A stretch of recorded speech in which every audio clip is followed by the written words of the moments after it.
following announcement has been paid for by the SoKast. What's going on, guys? Welcome to the Sons of Kojima podcast. My name is Fred Fucks, and I'd like to welcome you, of course, to the 7th episode. So, before further ado, let's go ahead. Let's kind of do a rundown of who's here, and we'll get right into it. So, first, my illustrious co-host, Mr. Moogle. How's it going, buddy? There is snow everywhere. Oh. Well, isn't that the normal state of the Canadian area? I had to fucking snow. I had to snow, yes. I had to shovel snow for like half an hour. Our driveway was so covered in snow, it's not even funny. Nice. Moving on to Moon Main. How's it going, Moon Main? Oh man, it's all good. Just keeping it live. From me to the moon. From me to you. With unregistered Hypercam 2. Oh man, I hope everybody has a witty prepared line. Oh, Renegade, our illustrious president. How you doing, buddy? I'm doing fine. I am not screaming or laughing wildly, so I feel pretty good about that. The superior artist, Mr. Torres. How you doing, buddy?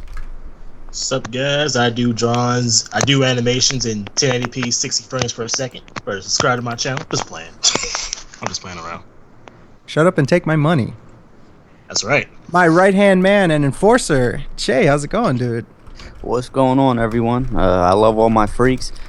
Scott Steiner, please don't kill me. A new face for everybody. Former call-in guest, but now coming to join us, Nomad. What's going on, everybody?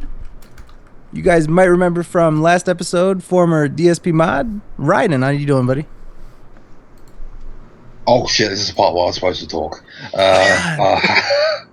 How's it going? Just calling in for about an hour. Nice to see you guys again. Keeping up with the fresh faces, Leo King. How you doing, Leo King? Doing fine, actually. And our two illustrious guests first, Slowbeef. How you doing, buddy? Nice to be here. Thank you for being on. And of course, last but not least, DasBoSchitt. How you doing, Das? Hey, how's it going? Doing great. So, let's kind of start this off. Obviously, Das and Slowbeef, you guys are both known for doing a little bit of jabs at DSP. So, let's kind of start. Das, how did you find DSP? How did you kind of get started and get acquainted with this illustrious character? I blame Red Supre for that. Their day in the day in the life of Darkside Phil was what like alerted me over to him. I'm like, wow, wait a minute, this guy can't be for real. Come on. I might have to correct you there. I believe it is pronounced Red Suprai. Is that how he says it? Yeah, Red Supre. Red something. Supre. They said Rot Supre or I can't remember how he pronounced it, but it was wrong. Like people pronounce that shit in so many weird ways. I can't even tell you. I'm not good at branding at all, so I honestly thought it was Japanese. I was warning it at the time, and I misspelled it, and it's a fucking mess. I should have named it something else, but whatever. Hey, that's life. So for those that don't know, that would be the origin of the name Retsupre. Yeah, it's Let's Play Japanified, kind of like ice cream, like Isukrimu and all that stuff. And it just like, again, I spelled it wrong when I did it too, so it's just completely wrong for all these reasons. And it got renamed because like the channel got shut down at one point. It's a whole long story. I don't know. It was like, and if you don't mind, I can segue that into how I got into the whole Darkside Phil. Oh, cool. Please do. I was actually going to ask you that. Yep, that was next. I kind of heard about him, but I didn't think anything of him. And we had this thing called Retsu Blitz where we did 3 videos a day for the month of February. He was like one of 81 videos we did. This is back in like February, 2012, 13, I forget. But like, fucking, he was so upset and like, you know, yelled at us and said he was going to have our channel taken down and stuff. And like... Total Biscuit came in on Twitter like, all right, Phil, settle down. It's no big deal. It's just a joke, whatever. And then he turned on Total Biscuit. Oh yeah, that was months later. My God, but like he would not let it go. And then he was convinced that the reason he was losing views and subscribers was this one video we made about him, which we even took off our channel and put on somebody else. No, like the other guy I did it with was like, can I host? And I'm like, do what you want, whatever, you know, I didn't want the headache. But he kept it up for months and months, so finally I'm like, fuck this. And I did Day in the Life of Darkside Phil, and I took fan submissions and compiled it and stuff. It's remarkable. And I go back and forth. Sometimes I'm like, he must be a joke. There's no human being like this. But there it is somehow. Oh my god. I've got a question. Has Phil at all ever tried to take down that Day in Life of DSP video or complained about it? What's funny is he had a stream. It was like the King of Hate stream or whatever the hell it is, where he talks to the camera and like has no idea what the fuck he's saying. Oh, I hate and So basically the average stuff. Well, it was great because it was the day we posted that video, and he was at the camera, and he's like, and I know there's lots of haters, and I'm not gonna mention them by name except Red Supra, and then like people in his chat, like in his own mods and shit, were like, dude, don't mention them, like you say, and he's like, no, you know, I'm not gonna say who they are, but they went to, you know, and he totally like plugged our video accidentally. Yeah, I'm not going to talk about those guys, but here's 5 minutes of me talking about those guys. That's exactly what it was. I'm going to do it anyway. I have a question. He has a for both of y'all. horrible habit of doing that. Has Phil ever told you to go to his old street in Connecticut? No, he hasn't said that. You'll get wrecked. Yeah, you get fucking wrecked. Yeah. Wrecking Bridgeport, man. Get wrecked by that 32-year-old overweight man with a back problem. Oh, no. It's like the movie The Warriors out there, man. He's pretty hard. The fact that he actually Someone said told me, that... Sorry, go on. Someone told me that if you just run up a stairway, you'll be able to lose him. So he's no problem. He does throw in those little threats about how tough it's the weirdest thing in the world, because it's like, oh, if you talk about that, you know, we're gonna have words or whatever. It's like, dude, you're on a fucking internet video. Like, nobody's fucking beating up anybody. Knock it off. Oh, come on, Slowbeef. He was blocking. He was blocking, all right. Everyone on Twitter. Oh, he's pressing buttons and nothing happens. Okay. He's blocking all the people watching his videos without ads. But that's my favorite thing too. Is if you look at his statistics and shit, it's like people are declining and stuff, and the whole time he's like, "Oh, must be ad block." Like, no, you idiot, it's you. Like, you know, I don't know. I mean, and there was another thing recently that happened where I think he sent out a tweet. I don't remember. It's just like a couple of days ago. Where he's like, "Oh, so hey guys, what did you think of the recent stream?" And then barely anybody replied. And he's like, "Oh, well, people must be really tired right now. No one's saying anything." It's just like, no, people have stopped watching you because you've made a fool of yourself. He was really mad at me for something like really random and weird, and I went on his fucking boards to try to like talk him down off the ledge. Like, this is, you know, I'm like, dude, people don't like you because like you come off like an asshole and you burn every fucking bridge you have. Like, God, I remember that topic. And he was just, he's just so delusional. Like, he just, like, what? Oh, yeah, can't you leave me alone? I mean, I don't know. It's just, it's crazy. I mean, like, there's so many times where us moderators have tried to talk to him and tell him, look, you keep on doing this, you keep on bringing attention to them yourself. No one is putting the attention to them.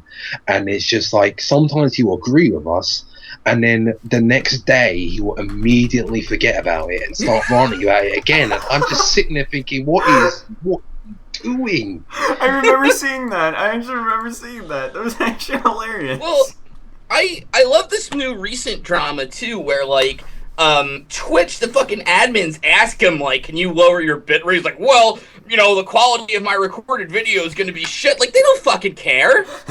And then he closes his Twitch. I know. Or he's like, oh, just use Twitch for chat and I'll stream off YouTube. I'm sure they fucking love that. It's been like ever since he made the switch to direct capture, he's just been obsessed with quality. He feels like quality is going to be the main thing that people are going to come for, that they're going to make their decision based off of, 60 frames per second, 1080p. And I think I said before, I thought it was like some type of mental illness, because like he was hammered with this over and over and over for years, and I don't know if like 2013 he just snapped, because it's just like he keeps on like obsessing over this and oh, I've got to do this so I can get views. I've got to get like this. I've got to keep on doing this so I can go back to how things were back in 2012. And I'm just like, no, it's never going to go back to that, because you're obsessed with your certain ways you're doing things. Well, and he's not willing to adapt to his criticisms either. Like editing his videos so they're more digestible. It's like every day he comes up with like 4 hours worth of like, it was like 10 videos or so per day, like 4 hours of content or so. It's like, who has time for all that? Right. Like, Exactly. seriously, dude, edit down your stuff, cut out all the backtracking and everything like that. You can leave the fails in if you want, but cut out all that backtracking and all that complaining. Don't post up 3 videos of you failing the same race over and over again on Jack and Daxter. It's like, come on, dude. Exactly. But he's not willing to do that. He's just like, no, I'm the realest guy in the world, and I'm never doing that. It's like, oh my god, you even did the voice you did in your video. That's amazing. But guys, we're talking about DSP. He invented Let's Playing. Yes, he did. He said that, didn't he? Yeah, he did. Wait, did he? That. Yeah, he said he invented Let's Play. Did he really? Yeah, he said he innovated it. I remember hearing he's an innovator. He's like and he said like, I'm an anomaly. He kind of like backpedaled on it a little bit when like, and then said something like, well, I'm an anomaly. Like I never saw anyone else do it or whatever. And it's like, well, where did you get the name from? Because I know you didn't just come up with that on your own and then suddenly, but whatever. It's like, I don't even know. Go ahead. Oh, I was just gonna say, I would imagine people tweeting at you like, "You listen to this idiot?" Like he actually. Yeah, oh my god. Like whatever. I don't even know with him, honestly. He is just a fucking nut. I can't get over that. Like now he's into quality and shit, because they have that video of him defending his choice of pointing a digital camera at his TV for like years. And not PC gaming. 5 years. Years and years, and then his own fans build him a rig apparently, and then he disses them for building the rig, and then suddenly it's like, well, it's got. Oh yeah. We literally talked to Chris last week, and he told us that not only did he build the rig basically at cost, he actually paid out of his own pocket to ship it to Phil. Yeah. So this project actually cost him money to build Phil that computer. The balls too to have your fans do that and then just be like, you sold me a lemon, guys. Like, even if you felt that way, like, wouldn't you say like maybe behind the scenes, like, hey, what's going on, rather than like publicly call out somebody who did you a big favor? Like, yeah, you'd think. Like maybe there's some minor fix I can do. Like let's collaborate behind the scenes. Maybe we can get this sorted out. It doesn't just have to be permanent the way that you gave it to me, and I don't have to shit on it. Like honestly, this isn't the first time that Phil. I was going to say, this is the same guy who said, "Oh, I built PCs for a living. I know how they work." And not only that, he doesn't have the not only that. Sorry, go on. He shit on Furtado for trying to help him stream as well. So I mean, this guy was doing him huge favors, and he's just taking a dump on him. Sorry. Oh, god damn it. There's a lot of people. We're gonna do this all night. Yeah, there's a lot of people in here. Let's be honest. But yeah. But what I was gonna say was that I learned this the hard way. I mean, us moderators learned this the hard way, because what happened was that basically we every single day, mostly Lemon and Slice by shout out to them, they've been doing like extremes amount of moderating on the forums, like removing spammers, removing cheaters on this like it's hardcore giveaway, whatever that is, and just consistently trying to help the man. And then, like, about a week ago, he then makes a topic in, like, the staff discussion section that nobody else can see. And he goes, "Look, guys, I'm really disappointed with all your work. And I think you need to step up and start helping me out more." And I'm looking at this. We all pretty much just saying, "Look, mate, we're all helping you out. We're all chipping in. We're all taking time out of our days for free." Some people like Beachy, I could be wrong here, who was the admin, paid money for the forum to help it function, and he just shows no appreciation for it. So then we all had the strike, and sorry, not the strike, but we all pretty much just stepped down. And then he goes, "Oh well, the moderators weren't really doing their job. They all just decided to just quit." And it's just like, oh, No. it's ridiculous. The thing is with Phil, the reason why you did a bad job is because you didn't build a statue to worship him. Oh, of course. Of course. I mean, never mind the fact that I made a topic trying to defend him, and he pretty much just completely ignored it. Do you find that he like hyped his giveaway way too fucking much? Like it was like a month prior to it. He's like, "Oh, I'm doing this big giveaway of all these amazing things." He goes in his closet and like shows like all the empty boxes and shit. Dude, you mean he shows like the amazing giveaways? Yeah. You mean the empty game cases? Mass Effect 3. Yeah, and then the game's not in it. Yeah, this year he had. Oh shit! Hold on, stupid raptor. Anyway, okay. Anyway, what happened was this year he freaking was like, "Oh, I got this big giveaway. It's the big one." And what was the big one? Anyway, I can't remember. It was a. I think it was a PS4, wasn't it? It was No, a PS4, but only this year. because No, it was this year. Yeah, this I think year. it was a PS4. But last year. Or not last year. This year, he was giving away a used 3DS that apparently he never really played, which makes no sense to me. And then he was like, "Oh, I'm giving away my old HD PVR as well." And I don't think he gave that away yet, or I even like showed it or whatever. But whatever. He hyped that shit way too much, and I hate when people do giveaways like that and they like hype it way too much. Let's be honest. The prestigious business cards that he signed, I think he devalued. I think he devalued the worth of those business cards when he signed them. Yo, I would have got guys, those things I don't know what a laminated. silver Sharpie is. That was great. Oh, the silver Sharpie. Yeah, he couldn't sign boxes, and so he wasn't even willing to go get a silver Sharpie. How is that? Empty game cases, man. What is he gonna do with all those? There was another giveaway that was truly insulting. Like, Xbox Live was down, so he gave away the Xbox Live 2-day trial. And Xbox Live he gave the gold trial away when it wasn't working. Oh my God, that is. Are you serious? I never heard that. Yes. Yep. I saw that video. Oh my God. That is incredible. Not 1 day, 2 days. It's the most ridiculous thing I've ever seen. Like, and what's worse is all he did was just rattle off the code over stream, so it's not like he was even giving it to anyone. My question is like. Yeah, go ahead. Oh, I was gonna say, my question to everyone is, how the fuck could you continue to be this stupid for the course of like how many years you've been on YouTube? Like, what, 8 years?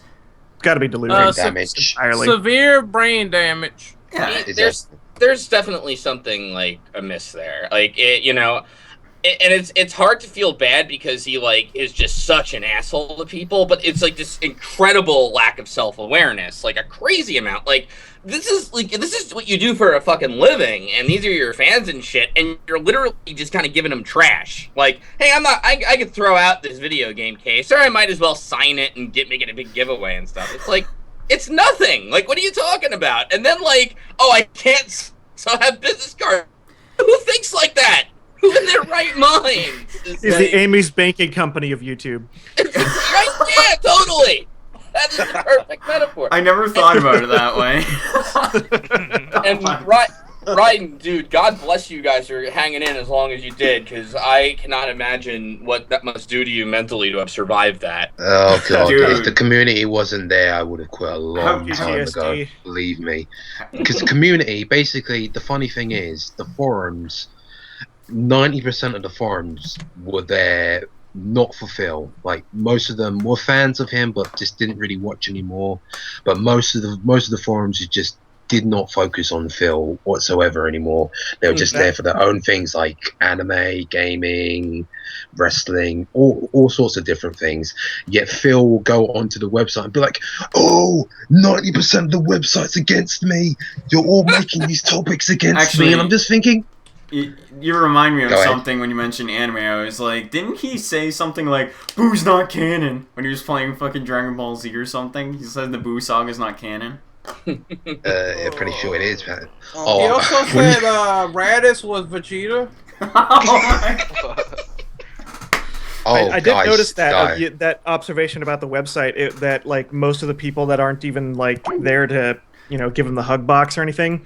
I noticed that too because it's like somebody called attention to a thread that said DasBoSchitt's very unfair treatment of DSP, and then he links YouTube Avenue.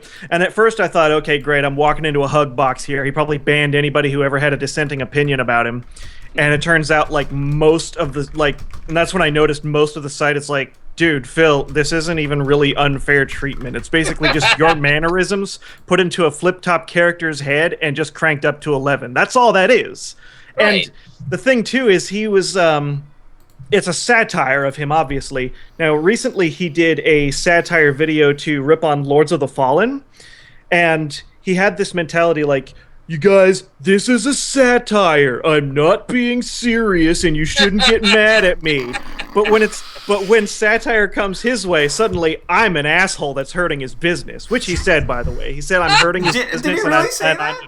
Yeah, he said I'm a piece of shit in one of his streams, and in the thread, which is down right now, so I can't really show anybody. But in the thread, he had said that I am hurting his business. Like, okay. This is ridiculous. Oh, he is so out of his mind. Like, when Total Biscuit said that thing on one of the YouTube comments, like, about how he needed to see a therapist, he blamed me for that. He's like, this is because this is Retsu Prey's fault. Like, how the hell is it Retsu Prey's fault if Total Biscuit thinks you need mental help? And he's right, for the record. Like, jeez. But no, I totally get where you're coming from though, because it's just total like it's all their fault. They're the reason everything's going bad for me and stuff. It's like, dude, it's free publicity. Like, you know what? Just take it and be happy. I know, and I'm not even like. Dan. I'm sorry. Go ahead. I was gonna say what actually annoys me about too is there was a while back where somebody's Twitter got hacked. I think was it who was it? It was somebody against him. Their Twitter got hacked or something, right? And it's like he goes on his forum and he goes on his his little rants and shit, and he's like, "See, these people are bullies and stuff," and so it's like he's not endorsing it, but he's not saying anything against it. It's like, dude, all it takes is someone else to go, "No, Darkside Phil's the bully," and hack him or something. Like, you don't want to promote that kind of behavior and shit, even when it's on your side. And that's but to him, it's like, well, it's against me, so what do I give a fuck? It's like, well, Damn you, Slowbeef! You ruined his life. You're the reason why he didn't get that. You're the reason why he didn't get that Wolverine toy. I can only imagine he was just dreaming with a picture of Total Biscuit over his desk, and then that comment came and it hurt. It hurt his chest and his heart. It's like that Wolverine meme where he's looking at the picture and it's Total Biscuit in that picture. Mm-hmm. like me, the original, and I love too how he's so obsessed with well, I'm a true gamer and I'm blah blah, and all that shit. And then meanwhile, if he fucks up, it's the game's fault and blah blah. It's such a nightmare. That's the only way I can describe it. He is such a nightmare. He really is. It's like I was watching some of his Jak 2 playthrough went down in some pretty serious infamy when he kept on doing the same thing and dying over and over again, and just blaming the game for having very few checkpoints because he keeps because he's not even willing to change his tactics or anything like that. And so he's like, checkpoints. Oh my god, why no checkpoint? This fucking shitty game. Ah! Oh god, it's incredible. Sorry, go ahead. Oh, I was gonna say I couldn't even finish Jak 2 because it was just so bad. I've never cringed as hard as in my life. Isn't it in 3 parts because it was just so bad? Yeah, it was only 2 parts, I think. Was it? Oh man. Yeah, just 2 parts. The one by Chaff Grenade. Yeah. Yeah, I thought you really well. I guess you did do 2. That's your fault. Yeah, that's my fault. Yeah, and then you should have been watching them. There's so many great little trip ups. I know he fixed this, but one of his Witcher videos, I guess this was back when he did the camera, so he had some automated process, I guess, and he messed it up because part 86 was 2 seconds long, but he never noticed. So then 87, 88, 89 were normal again.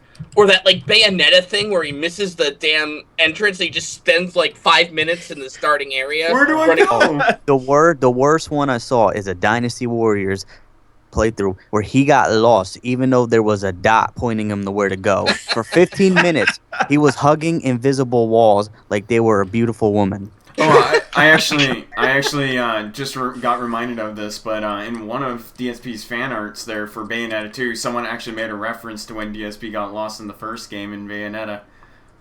And I just remembered that now that you remind me. I found that funny as shit. I don't think he realized that, like when he looked at it, that it was actually making fun of him, more or less being fan art. And that's the thing too. Like, if you have like a YouTube channel and you're trying to build out a brand and shit, that's even shit like you could use like to your advantage. Be like, oh, haha, like you edit down your 15-minute explain. Just put like some silly thing like, oh, man, I spent 15 minutes, like a little cutaway kind of thing. We could all laugh at, but he's like super proud, and it's like, oh, that can't possibly be my fault. And he just leaves it all in, like it's to be like the laziest thing possible. It's ridiculous. Yeah, and everybody else is a lazy, self-entitled bastard when they tell him to knock that shit off. It's so ridiculous. I'm not going to edit because I'm for real. No, you're not going to edit because you work in volume and you need to put out as many videos as possible.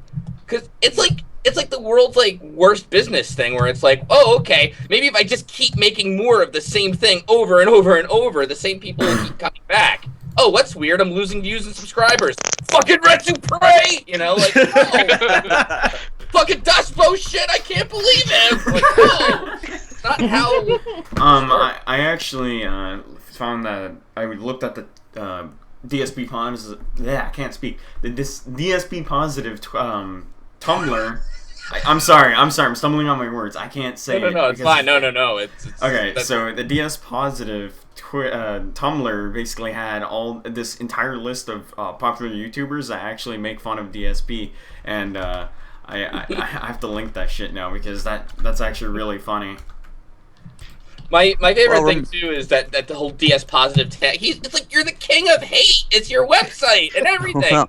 I take that hate and I let it power me. I love It's like some sort of photosynthesis. I let it fuel me.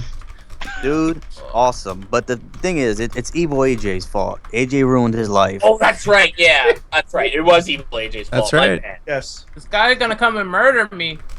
Oh, I white remember coats. that. He was so paranoid that AJ was gonna kick down his door and fuck him up.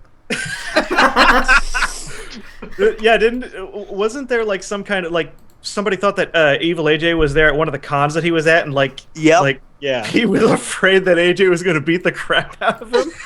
And correct me if I'm wrong, AJ wasn't there. Then DSP made a lie saying that he was there and he didn't come up to him. I don't know. No, he anything. wasn't. AJ I don't went on know the whole record to story, say but it's he just wasn't funny. there. He just had to find a way to. No, I meant address him. DSP said that. Right. Yeah, he did. That he was there. All right, so not to cut anybody off, but we've got a super secret special guest. I'd like to introduce everybody to one of the founding members of the KWO and the creator of the Sons of Kojima, Hollywood Kojima, aka George Sears. How's it going, buddy? Hello, everybody. It's been quite some time. Yeah, how are you doing, man? I haven't spoke to you in a long time, dude. Yeah, I know. I've been busy with things with my tour, so yeah, I don't have a lot of time. Holy shit, it's God himself. All right, come on, guys, don't be like that. I'm just, an average idiot. That's what I am. But, I'm listening to this podcast, and it's great to hear that with all of this charisma and all of this good that you guys done, you've attracted a lot of great people, and I'm seeing that a lot of great relationships and friendships have been made here. So, you can say that Darkside Phil had one positive impact. He brought everyone together. Power of friendship, huh? I knew you were gonna say that too. Yep. So, not to be over dramatic, but it makes me proud. Aww. Look at this. He's all the flattering, man. So, I have a special announcement to make. Uh-oh. And, all right, just everybody take a seat. I don't want I am in my seat. I'm at the edge of my seat. I'm holding on to mine. Oh. Standing on mine. So, as some of you may know, I left and I made Renegade the president. But his term is over now. Oh shit. Ooh. What? And I want to introduce our new president. So let's give out a warm welcome to Freddy Boy, our new president. Oh, my shit. That's Someone right. play the That's what I'm music, talking about. Serious? He's a man. Give him a round of applause. Come on. I don't even know what to say. Well, I'm glad to be his pit bull. I am Gladly. speechless. Well, first of all, as an acceptance speech, I want to thank you, George, for your blessing here. Ren, obviously, your months of hard work. You've really taken the group to a new level, and I just hope that as the new president, that I can make George proud with the vision that he had, and that I can continue to grow the group and improve our image, because at the end of the day, that's really what this is about. It's about building friendships. It's about having fun. And I'm almost tearing up here. I just want to say, You don't need to act like a prom queen here. God. Yeah. I do want to at the say, end of though, the day, we're all still friends. So for it's my all right good. hand man, my first action, I'm going to appoint Che as my vice president. Oh, And, yeah. I think together we're going to be able to run this this operation like a tight ship. And like I said, I just want to thank you again, and I want to thank all the listeners for your well wishes. And let's see where we can take this. And let me tell you something. This is for all my high school teachers that said I wouldn't amount to anything. That's right, baby. And the funny thing about building friendships is the day that Phil's site got knocked down, I was actually there to see if maybe, I was going to be going to see my family for Christmas in December. And I live in Seattle, where Phil currently resides. And the funny thing is, I was actually willing to see if maybe he wanted to meet up, and maybe I can make some kind of impact on his content. Maybe I could get him to edit just once, and just see how it turned out. And it didn't work out. He ignored all of my messages, and I guess he put a warning on my account without, I didn't even say anything nasty to the guy. He just put a warning on my account and blocked me entirely and everything. So it's well, can't say I didn't try, Mm-hmm. Yeah, it's not worth it. Trust me, he will not. Yeah, a lot of people were telling me that it's just too late, and that I'm just beating my head against a wall. It's well, I guess I can see that now. Well, oh well. I tried the olive branch, didn't work out. Nope. I thought when you were telling that story, I thought you were gonna say you heard this faint scream in the distance. Come on! oh gosh! Oh man! Come on, dude! Come on! Whatever. No, can I say one thing? I didn't know I was supposed to do that.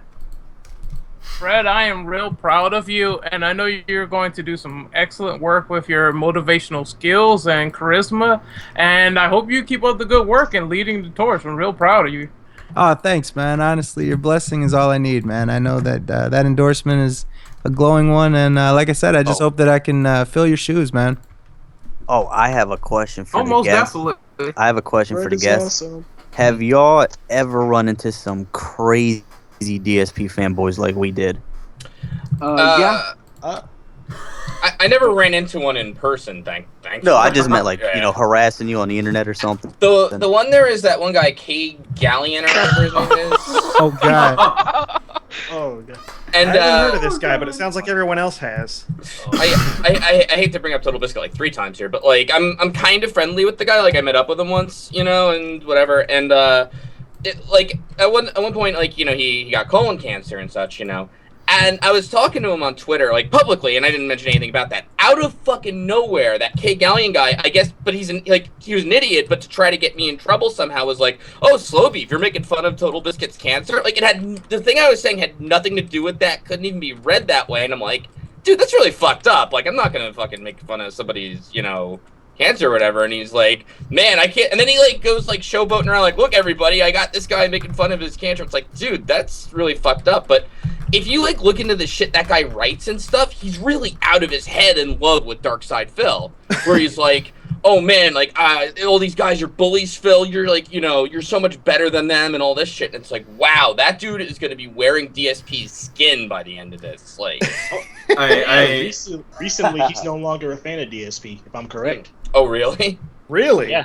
Good. Then I don't have to worry about somebody killing me. I remember seeing. It's funny actually. I remember seeing a tweet from Bestkill at KG when he posted a picture. When KG posted a picture of gum, and he was like, "Pick a flavor," and Bestkill replied, "Is that to wash out the taste of DSP's dick from your mouth?"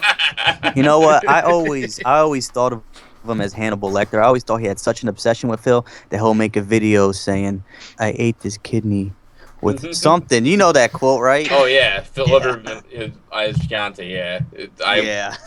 Remember, guys, he doesn't have any time to burn butter or melt butter. I mean. We've actually did something in the past with KG where we reacted to his vacation trip in Japan, and 80% of his vacation video was filming the water. No joke. It was looking at the water. As for me, in terms of DSP fanboys, as for me, I guess I lucked out because the only kind of DSP fanboys that I got were on the Future of Machinima, the very first one, where I had Darkside Phil there. You get the occasional comment like, I can't stand it when people start ripping on film. It's just fucking, it's ganging up on him and everything. It's like that's the best I got. I wish I had some more entertaining stories of the affiliators, but the thing of it is, it's just his fans are really few and far between these days because he shits on every single one of them. And his own moderators, and I guess like he has somebody like moderating his snail mail too. I don't know, but they left too. You guys never heard the tale of the DSP fan with the katana? Oh, what? Oh, that's God. Oh god. Yeah. This guy made a video basically threatening people like us, and he had a katana in the background. You know he bought that shit for $10 at a flea market. Oh god, that's awesome. He's probably got like a toy sword in that shit. I wouldn't be surprised. I'm sorry, I gotta jump out for a little bit. I'm gonna try to see if I can get back in, but you guys are still doing it and stuff. Yeah, it's all good, man. Okay, hey, it was great talking to you, Slowbeef. I've been like looking forward to the day I'd be able to. So this was a treat. It really was. Only in the SoKast. Feel free to hit me up on Skype whenever, dude. Yeah, I'll do that. All of you, everybody. You know. Yeah. No, seriously. I'll be sure to add you, Slowbeef. There you go. Go right ahead. It's good having you, Slowbeef. Yeah, seriously, man. Yeah, everybody. I'm serious about that too. All right, take it easy, everybody. Have a good day, man. Take it easy. Stay safe. I will. Oh my gosh. One more thing before I stop though. You guys never heard of that fan. There's this one fan that actually came to me and he referred to Phil as the Great White Hope. I find that offensive to Caucasians. Oh god, I can't believe you actually said that. Oh yeah. Talking about crazy fans, I know that probably not every one of you know that a while back, actually when the KWO was still around, my Twitter was hacked, and the hacker claimed that he was my brother and tweeted out that I died in a car crash. Okay. What? So, a lot of people bought it, and there was a thread going on the KWO forums. Phil actually mentioned me. Oh my that god. I died. So What? it was pretty horrible, you know? Because I come back from like a little trip I had, and everyone's tweeting out like "Rib Hollywood Kojima." I'm like, what the hell? And the forum is blowing up like "Rest in peace," like "We'll miss you." I'm like, what the hell happened? And I go onto the forums chat, the chat box. I'm like, what's going on? And Ren is like, what? I thought you were dead. What a thing to wake I up remember to. that. That's another one. Oh my Yeah. god. Oh god. So it was kind of a shocker. That's So, I'm at a loss for words for that. That's seriously. that is the most ridiculous thing I've ever heard. Yeah, I some people were actually considering like making appreciation videos for me. Thank God I came back when I did, because I think it was Carl. He was about to make a video on me. You know, my Oh. God, that would have been really fucked up. You know, Good me luck coming coming back back. from that. It's like then you'll start thinking like, oh great, people are going to start thinking it's like a crazy publicity stunt or something. Yeah. If, like the further along it goes. Yeah. Someone just said in the chat, Moogle, you must do, and this is how you don't play with Child of Light. I don't know. Wait. Did he play that? Yeah, he played Child of Light. Coincidentally enough, I'm pretty sure he's also referring to the fact that I did a blind LP of Child of Light, and I just finished it. So. Hey, Das, did you ever see his playthrough of Black Mesa or something? Oh god. Yes, Crouch sir. jump. I will admit that while I'm like animating something, because like, you know, animating is a really quiet and kind of lonely process sometimes, but every now and again the "this is how you don't play" videos are kind of like a guilty pleasure that I leave on in the background while I'm like doing stuff. And I sat through that whole thing, and that crouch jump thing was absurd. Oh, I couldn't. Sorry. I don't mean to cut you off. Go on. No. I was just at a loss for words. There was just nothing else I could say. So it's kind of ironic that you say that, because you know he's playing Black Mesa and all your videos are based off the coding in the source code, right? From like, yeah. I just find that kind of funny that you mention it. Yeah. It was. Yeah. I sat through it. And let me see what else. You know what I'm really looking forward to actually is if he eventually plays Code Veronica. Oh, I really want somebody to do it. This is how you don't play that. I will sit through that. We're on it. Yeah. Yes. Get on that as soon as you do it. I was actually thinking about doing and This Is How You Don't Play Drakengard 3. Someone beat me to it, so I decided, I'm going to do This Is How You Don't Play Tales of Xillia. Oh. And then I decided that would take too much time because he has way too many fucking parts of that. So. Oh, I'm not bullshitting real quick. Yeah. If anyone ever looked up This Is How You Don't Play Knights of Republic, he has two characters. His main character, he's just sitting there and using stim packs to heal himself, where he lets the other guy shoot at him. It was crazy. I don't know what he was doing. Just a heads up. Didn't he rage quit that game? Yes. Yeah. He rage quit it because that was the time he was asking people how does he put his computer in administrative mode. Ah.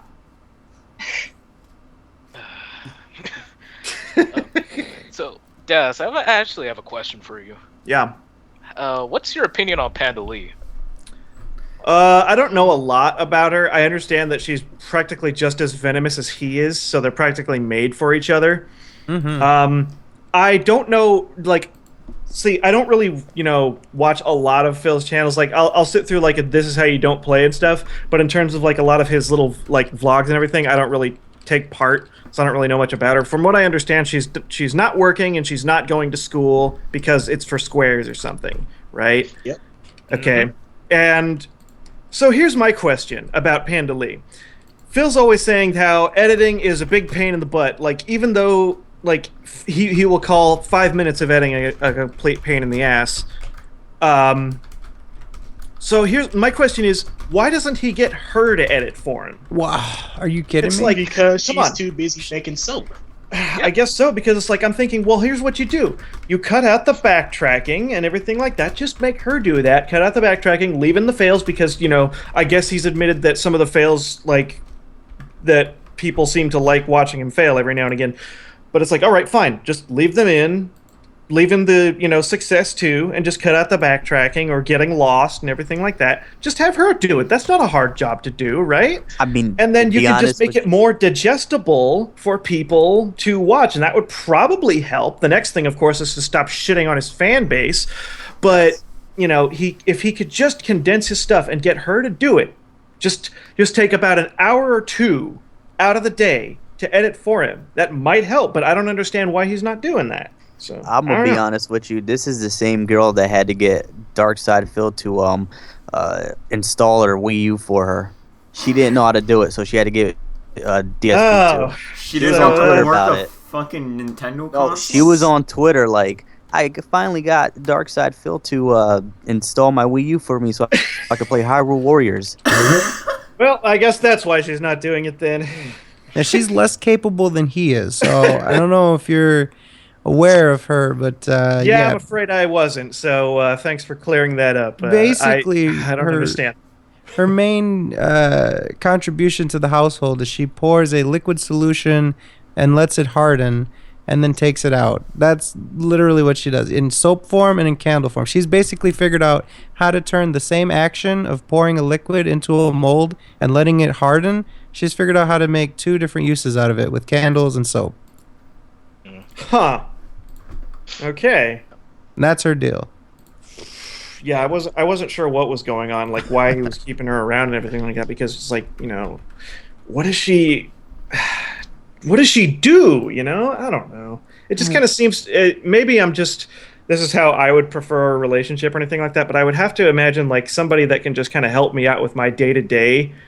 It's like somehow, like maybe with paying the rent or helping put, finances forward for like, furniture or bills or whatever, but it just she doesn't do that either. And it just, I don't know. She just kind of seems like a stump, and it's, I don't know. She did help out once.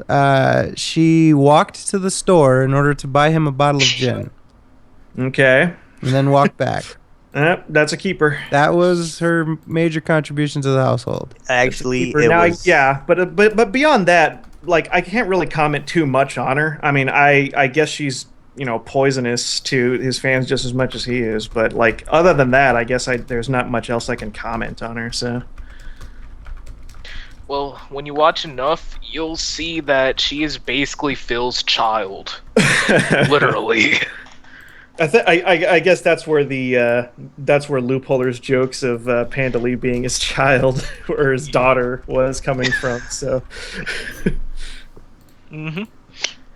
So, you have any other questions for us, Das, or? For you guys? Yeah. What? Let me see. I don't recall if Raiden commented on it or not, but what was the policy that all of the admins or the mods dumped out on? Was it because Phil was giving him a hard time even though they were doing their best, or what? Yeah, basically, that's what it came down to, and the mods were already on, like, thin ice because he's been going back on so many of his promises. So it took one big ungrateful cinder block to just end the whole thing. Yeah, basically. Yeah, gotcha. Okay, because I had heard, like, Phil had violated a big rule that he himself cemented in for the moderators to follow. See, that's what I had thought at first, but okay. That helps clear it up a bit. So, yeah, basically he was he went a little too far the first time. They all sort of came together. They said, "All right, well, we're gonna hold you to this agreement. You are going to stop with the whole locking threads that you don't like. You're gonna actually do like an actual audit of all your mods and make them more accountable." And it lasted, what did it last, about a couple weeks, 2-3 weeks? And then he went and he just banned some random guy, and that was it for them. They all walked out. Okay. See, I remember seeing a starting thread on that.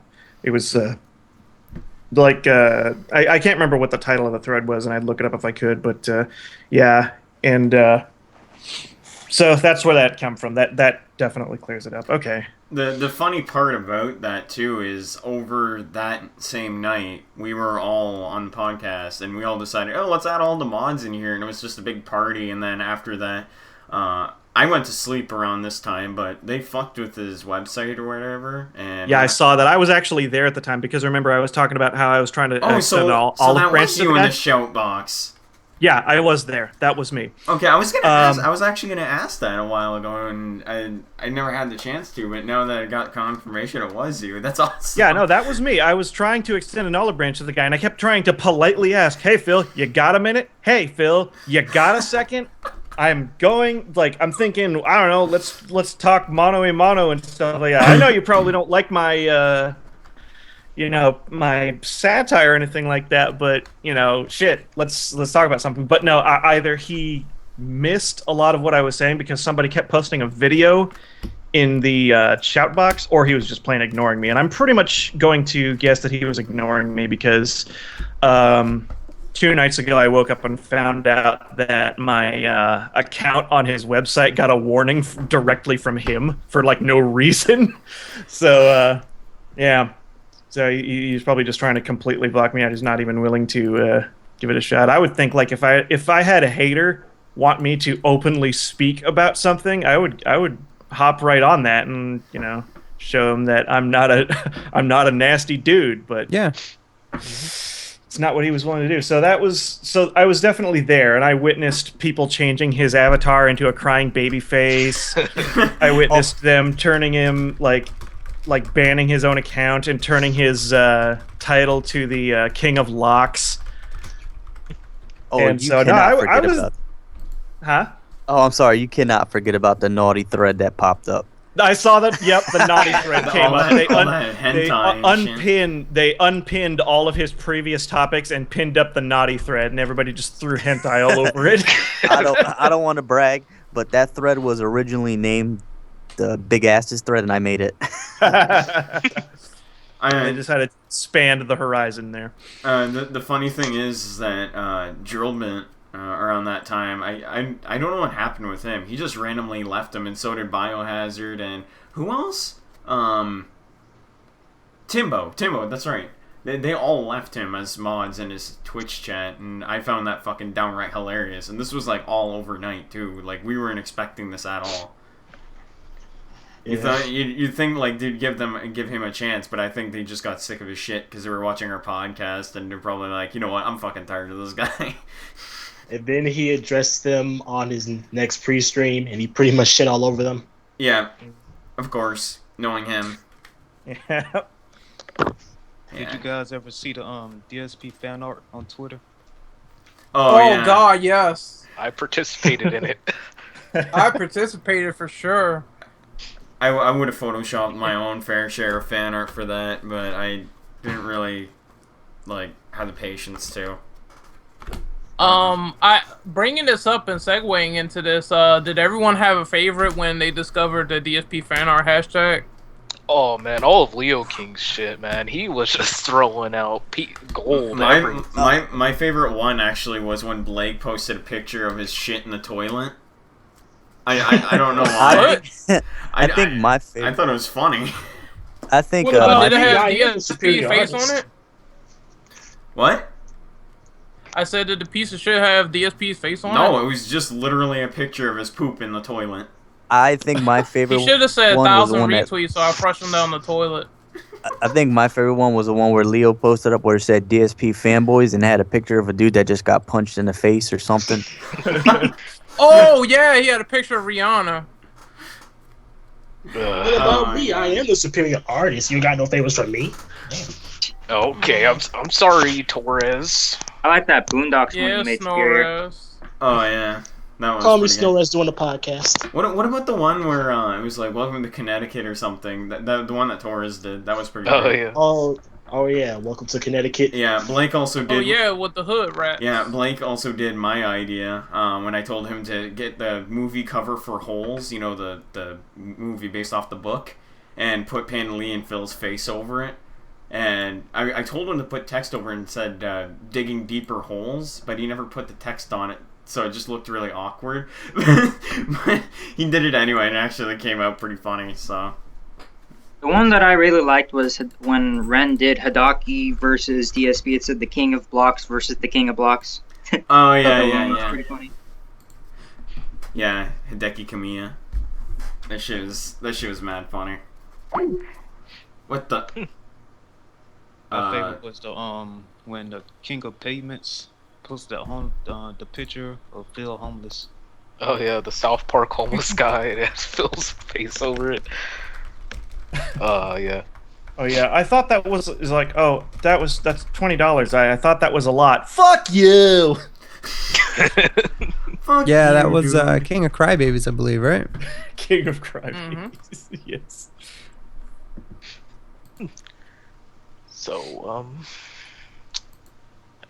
basically going up to like the whole site going down, the forum going down, it was basically 7 days of straight wreckage to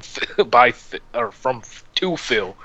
First it was the supercard, the WWE supercard fiasco, and then what else, Fred? You know the rest. So basically, it went from the supercard to his, what was it? The Twitch mods the admins came in, told him that he has to lower his bitrate. Mm-hmm. Then he tried to be slick, and he was like, well, all right, I'm going to stream on YouTube, but I'm still going to use my Twitch chat. So go over there to use the chat, because I can't possibly contain all the trolls on YouTube. Then they basically put an end to that. Like, if you went, it said like his Twitch chat was disabled. Then they went the next step further. I'm hearing rumors that it was Panda Lee that did it, that she deleted his Twitch. I don't know personally, but then his Twitch, his whole channel came down. Then when did the mods step down? Was that before the Twitch channel or after? It was before. I think it was after. It was before. Before, okay. Oh, that was right before. Then the mods, then the Twitch channel got deleted. So it was literally like each day it got worse. Like it was like one thing after the next. And currently, his whole DSP fan art thing basically blew up in his own face. So yeah, it gets worse by the day. That bad luck every single day. Then of course that whole fiasco where he's having people use IRC, and he knew that it would expose people's IP addresses, but he basically responded to a tweet. Somebody was like, "Hey, did you know that IP addresses can be put?" He's like, "Oh yeah, don't worry, mine's protected though." It's like, okay, well, why didn't you kind of give that? Why didn't you warn people that that was going to happen? Why didn't you say, well, there might be the risk that your IP might be exposed? No. And there was, people going on there and being malicious with that kind of information, Mm-hmm. Yeah. So, Des, tell us, how frustrating is it when you see, because obviously that's a recurring theme in your videos, the lack of editing. How frustrating is it when you look at a guy that literally just pushes record and then just straight up, like just trims them in terms of pressing record again on his capture software and then just uploads them like that? I mean, how frustrating is that for someone that actually puts in time and effort and as a result doesn't put out as many videos? Well, DSP is kind of a Schadenfreude case in which like everybody like a guy like that who does that is getting like the greatest amount of shit in all of YouTube, like to label him like the worst Let's Player in all of YouTube. So it's like when it comes to DSP, I'm not particularly jealous of the guy because I mean, look at him. I mean, come on. The guy is catching all kinds of crap from all kinds of angles, and like, nobody wants to collab with the guy, and it just doesn't seem like he's really having any fun doing what he's doing. He says he is, but you look at all these, this is how you don't play videos, and all of the damage control he has to do, and it just doesn't seem like this is at all fun for the guy. And see that, I mean, like the stuff that I do can get really frustrating. Like stuff will break down, and like it takes like well over 100 hours just to get like one maybe 5 or 8 minute video going or anything like that. Yeah, it's got its frustrations and everything, but once it's done, I feel good. A lot of people enjoy it and everything like that. And I got a lot, like everybody that I've ever, like, just about everybody that I've ever looked up to, I've been able to talk to, like, as a friend. And, I've been going to, like, cons with Team 4-Star. I met Team 4-Star at the, what was it, well, it was a convention here in Florida. I can't remember what it is right now, but, I got to hang out with him for a day, and it was great. So, like, that's awesome. It's got its own frustrations, what I'm doing, but at the end of the day, it's still... It still had a really positive impact on my life and everything like that. Whereas, like, it just seems like everything is hell for this guy. So I really can't be jealous of Phil based on that. Yeah. If you're talking in the money sense, I mean, I didn't really go into this thinking like, oh man, I'm gonna make $1 million doing this stuff. I never went into that way. So, I mean, right now I'm doing this kind of as a living through Patreon and like some YouTube AdSense, and it's helping pay the bills and everything. But that wasn't even really the focus. Right. So the fact is, I like to entertain people, and it has indeed had a positive impact. So I really am not really jealous of Darkside Phil whatsoever. Well, if anything, I feel sorry for the guy, to be honest. That's why I was willing to extend that olive branch and just, sit down and have dinner with the guy and just kind of maybe give him just some constructive criticism that hopefully a face-to-face interaction, which I'm pretty sure he doesn't get much of, would be able to, turn the tide a little. But never. It isn't going to happen because he's blocking me at every turn he can. I remember I jumped in on his very first YouTube stream, and I was blocked just for being me. So, he'll probably talk to you in face. Wow. He'll probably talk to you person to person, but he has to be behind his gate. Yeah. Probably. Yeah, he's got to be behind his gate. Otherwise, I'm totally me, a nerdy little animator, is going to beat his ass. Yes. I think jealousy might be the wrong word. I was sort of more getting at the frustration, because at the end of the day, you hit on a lot of great points. I don't think anyone is truly actually jealous of him. For anyone that actually has any talent, or for people that actually enjoy what they're doing, what I was hitting on was more the frustration. So I was watching one of your videos where I think it was called "The Future of Machinima." Yeah, and it sort of hit on some sentiment that I've seen throughout the sort of gaming YouTube community, where they put a lot of effort into something, and then Phil goes and he completely spams the search results and stuff like that with just his, countless uploads of a day one sort of launch. You know what I mean? Yeah. So it's less frustration with Phil, and it's more like, if you're going into that topic, I'm thinking it's more of a frustration in terms of the Let's Play scene on YouTube, right? It is like, I'm less frustrated with it when I was before. I used to be pretty like openly angry at the Let's Play scene due to the fact that I was just seeing so many of my favorite content creators suddenly just turning their channel into a Let's Play channel because they just couldn't find any like worth in their stuff anymore. And it just got really irritating seeing people like make, Let's Play channels here and there, and it's like you see these ones get billions upon billions of views when it's like 20 minutes of gameplay and maybe 5 minutes of editing or something like that. It was an extremely frustrating time for me when I was, let me see, I think it was about 1.5 years ago is when I was probably at the apex of it. But I've kind of calmed down since then, and I understand like a lot of what I said was like just kind of out of like some pretty serious frustration, but I understand why people like it. I will still be frustrated in terms of like the process of how they're made, and how it's like you don't really even have to try all that hard to make them. But I will still understand the appeal of a Let's Play, and I understand that like just because something took forever to make doesn't automatically make it good. You know what I mean? Sure. So I've come to that. And I feel maybe I've come out with a better outlook on it. But I know a lot of people are still very frustrated with the Let's Play scene entirely for the very same reasons that I've mentioned. How do you think Slowbeef feels? Yeah, I have to.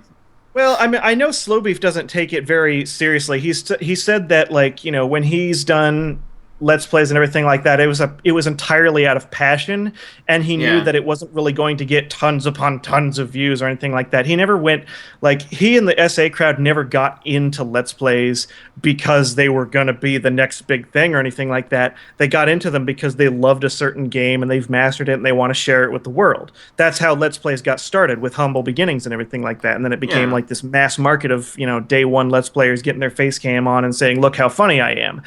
That's like, so that was kind of, so I'm pretty sure Slowbeef and the SA crew, I believe them when they say they're not frustrated, because they show that they're not. They keep doing what they're doing, and they continue to enjoy doing what they're doing.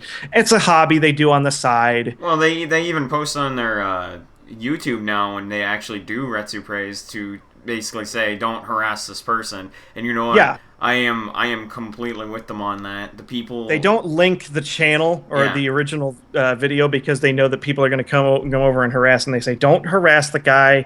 And if the YouTuber in general who like sees this and doesn't want this up, we will take it down. Yeah. And so it's like, okay, well, perfect. There you go. But the idea behind Retropray is to just kind of, hopefully, kind of clean up some of the clean up and get a bit of quality standards to Let's Play back into it, because you see these people with their broken cameras and their zoom features zooming in on the TV over and over, and as the guy's playing it, he has to keep zooming back out. It's like, that's just not acceptable. Oh, it's a good thing. Yeah, it's a good thing I have a capture card that I can actually bring out quality content. So. Exactly, and I've like, to be honest, I have toyed with the idea of doing something awful style Let's Plays with heavy editing and very informative, but I haven't really seen a game that I can be extremely passionate about to do that yet, so I haven't really decided to do it. So I'm just gonna keep on, like, doing animations, because I have tons of ideas for those. So I mostly do Let's Plays. How I do it usually is just I want to try and put my own take into it. Like, I want to be not like super informative, but I want to kind of like still talk and that, bring out some decent commentary while you want your commentary to be quality. You want to make it interesting rather than yelling, no. I hate that so much. Oh, fucking hate that shit. Why? Like, I actually in one of my Child of Light parts, I actually slightly raged because I did something really stupid, but like, it's just genuine. I try to. That's kind of how I am. I'm always like that. I don't fake it for entertainment. That's not what I do.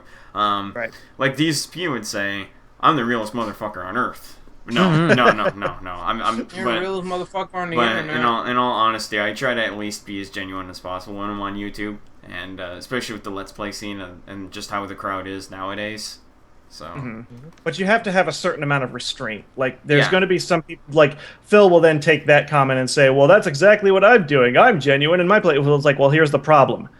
People come to YouTube to be entertained, and much of them are looking to get a smile on their face and everything like that. Exactly. The problem with Phil's content is he is so, I use the word again, venomous, because it's like, oh god, I gotta do this over again. Oh, I hate this. Fuck this game. It's genuine anger to the point where it makes people uncomfortable and frustrated, and that's not what people come to YouTube or any entertainment medium to do. To become, to feel frustrated. It's like, don't. Right. But so, like, you have to have a level of restraint to your genuine commentary. Like, if something bad happens, try to take it in stride, and try to, give it a sense of humility and maybe laugh it off. That helps. Granted, it could be a frustrating experience, but if you can get some humility into it and just kind of laugh it off, a lot of people are going to smile at that, and they're going to get more value out of your videos in the end. Yeah. And I think that's what he needs to learn, and he's just not willing to change, and that is why he's going down in views. It's not because of Slowbeef, not because of Evil AJ. It's he's not willing to change, and he has to learn that. Yeah. The thing is too about Let's Playing is you kind of want to have people traffic to your channel to know who you are as a person when you're doing videos.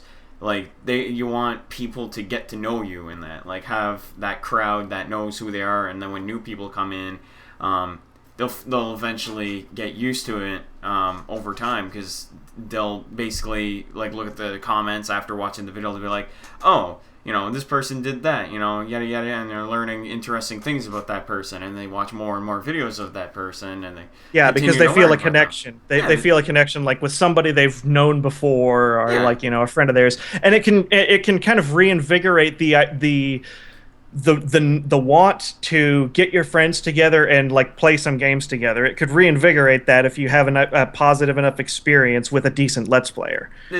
The thing is too is that like when you look at DSP, for example, people continue, like, they obviously do make fun of him, and that there are some people who do leave some very constructive comments towards him, and he gets really mad about that. And it's like, people are doing what everyone else does on YouTube. It's constructive criticism. The fucking social media and any kind of website on the block is pretty much built by that. It's constructive criticism. If you can't handle that, don't be on the internet. Simple as that. Mm-hmm.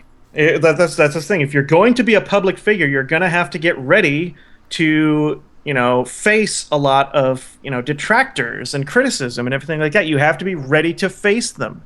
If you're not willing to do that, then I'm afraid you're just not going to become a personality anywhere. Mm-hmm. Yeah, that's pretty much how it is. Yeah. Lessons. Nothing, nothing good ever comes from no strife at all. Mm-hmm. I think that his ego also plays a big part in it, because the minute you say something bad about him, he's just going to attack you. It's like you're either with him or against him mentality that's really killing him. Mm-hmm. Yeah, dude, people were mad at me because I made it. Yeah. Oh my god, yeah. They're jealous. So many oh my god, yes, rights. that was his excuse for the longest time, wasn't it? I made it, and everybody's jealous that I'm doing this, and anybody who makes fun of me is just trying to get popular off of me. And then, of course, I parody the guy, and suddenly I'm a fucking bully, and I'm just like, I'm an asshole hurting his content. It's like, well, okay, dude, the tables have turned. Time to comment. What's your excuse this time? And I didn't do. I didn't satire Phil because, just to spite his criticism on, low subscriber channels making fun of him. I didn't do it that way. It was just because I have to admit, he's just so fucking funny of a character. It's like he's really bad at games and he shits on everybody. It's like, as a character, I have, everybody loves Angry Video Game Nerd. Right? I just wanted to say something before you finish that. I don't mean to cut you off. I was going to say, can we all agree that he's just basically the Goofy of Let's Plays? He's like the comedy relief. Fucking. Well, it's like, it would be one thing if it was a character, but then there's, nope, sorry, he's not faking it at all. But as a character, that's the funniest damn thing. And so I thought, okay, well, I really do want to satirize him as a character. I didn't want to bring in the hate he was getting or anything like that. I was just going to satirize how he does things and his weird mannerisms and everything, and that's all I'm doing. So it's to say that I'm hurtful to his product, it's not quite, dude. If anything, you would bring a little more attention to his product, even if people are going to watch it. People have been wondering who that is. Yeah. So, yeah. The funny thing is too, I'm pretty sure he got offended when he saw that the shirt of the character you had in your video said "can't block." Can't block. Yeah, and it's just It's basically can't block, totally bugged. Yeah, it's basically making just kind of picking fun at the shit that you say. I mean, if I got parodied on YouTube and that, I wouldn't care. I would laugh at it. Well, and what else is I also have a logical question. What's that? Why can't he sit down and just laugh at himself like any normal person would? He claims he does, but he doesn't. So, I mean, actions speak louder than words, and he clearly doesn't. Yeah, it's a crock of shit, to be honest. Yeah. The funny thing. Example. Yeah. Oh, what was I gonna say? Sorry, I kind of lost my train of thought. We're all like that. It's okay. Yeah. In the this episode that I'm going to be working on, hopefully in time for Christmas of YouTube Avenue episode 3, his shirt is going to say fucking Kojima on it. Oh god. Thank you. Oh god. That sounds perfect. And he's going to be nice. Yes, indeed. That's gonna be fucking amazing. Oh yeah, it's really unfortunate, but I have to split, guys. All right, man. Oh, you aren't gonna make love to us? Oh, damn it. No, not I was not hoping for tonight. That's all good, man. Goodbye, Hollywood Kojima. Take care, man. See you later, man. All right, it's been great. Have a good night, man. All right, thank you. See you guys. See ya. Good night, man. So, Hollywood Kojima, ladies and gentlemen. Yeah, and the new president, ladies and gentlemen. Thank you. Let's give Fred another round of applause if you can. Oh god, you guys are making me blush. I'm feeling like quite the diva right now. Golf clap? Golf clap. Oh. Oh my god. It's like piston hands.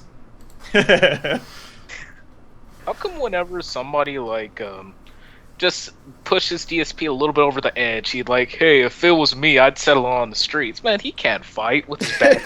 Yeah, he seems to be doing a lot. He seems to be making a lot of threats lately, from what I've seen. Yeah. Yeah, didn't he say at one point, like, yeah, it's like you should settle like a man, like, twice? Yeah, he said that about Loophole, and he friggin' bombed his call in live. He said that you don't talk about a guy's family. That's pussy shit. That's like, if you were a man, you'd go out in the street and you'd fight one-on-one. Yeah. And the other thing was, he was monetizing his... so he was doing this tribute show to a friend of his that passed away. And people were sort of giving him shit because he was monetizing that. Yeah. And he's like, if you're saying that I'm doing this for money, I will come find you in real life and I will beat the shit out of you. I will beat the shit out of you. But then recently he called one of his mod sisters a sheep. And he's saying that was, and in the past he said any personal attack to anybody in somebody's family is like the pussiest shit ever or something like that. And he does it. It's like, what's wrong with you? He really loves to be a hypocrite, doesn't he? Oh yeah. Oh man. Fucking A, dude. It's I don't know. astounding. If he like gets in a fight with you, he'd probably bring like a fight stick and a flat screen TV and try to bring out Street Fighter or some shit. Fucking I'll beat him in Street Fighter blind. He's not that good at the game. Fuck, dude. Oh man. He would blame you for online lag. Yeah. He used lag tactics on me. God. Tried at Evo, remember. Yeah. That's true. Was that confirmed or not? Yeah, it was confirmed. Justin Wong actually said that. Oh. Yeah, I thought it was pretty damn funny. Oh man. Whew. So that was fun. I know, right? Well, unfortunately, nobody's really saying anything. Well, I mean, I think a lot of people got much of their sentiments out. Like, they came prepared with what they were ready to say and talk about at the, ready to say. And everybody, like, because everybody was able to, stop and let everybody talk, I think everybody got what they wanted to say in. You know what I mean? That's the key. Because, with a lot of people, there is the tendency to talk over each other. Yeah. But, we try to control that. And as a group, we talk with each other all the time. So we start to build a chemistry. Obviously, when we have guests on, we want to let them talk a little bit more. But, the point is, because we're always talking to each other anyway, we have a certain chemistry where we can pick up where their speech patterns, like, all right, he's done talking now. Like, all right. So, yeah, exactly. Yeah. Yeah, and it was pretty impressive because you had 10 plus people in the podcast earlier today, and everybody's still able to get their words in and everything. That was pretty impressive. Yeah.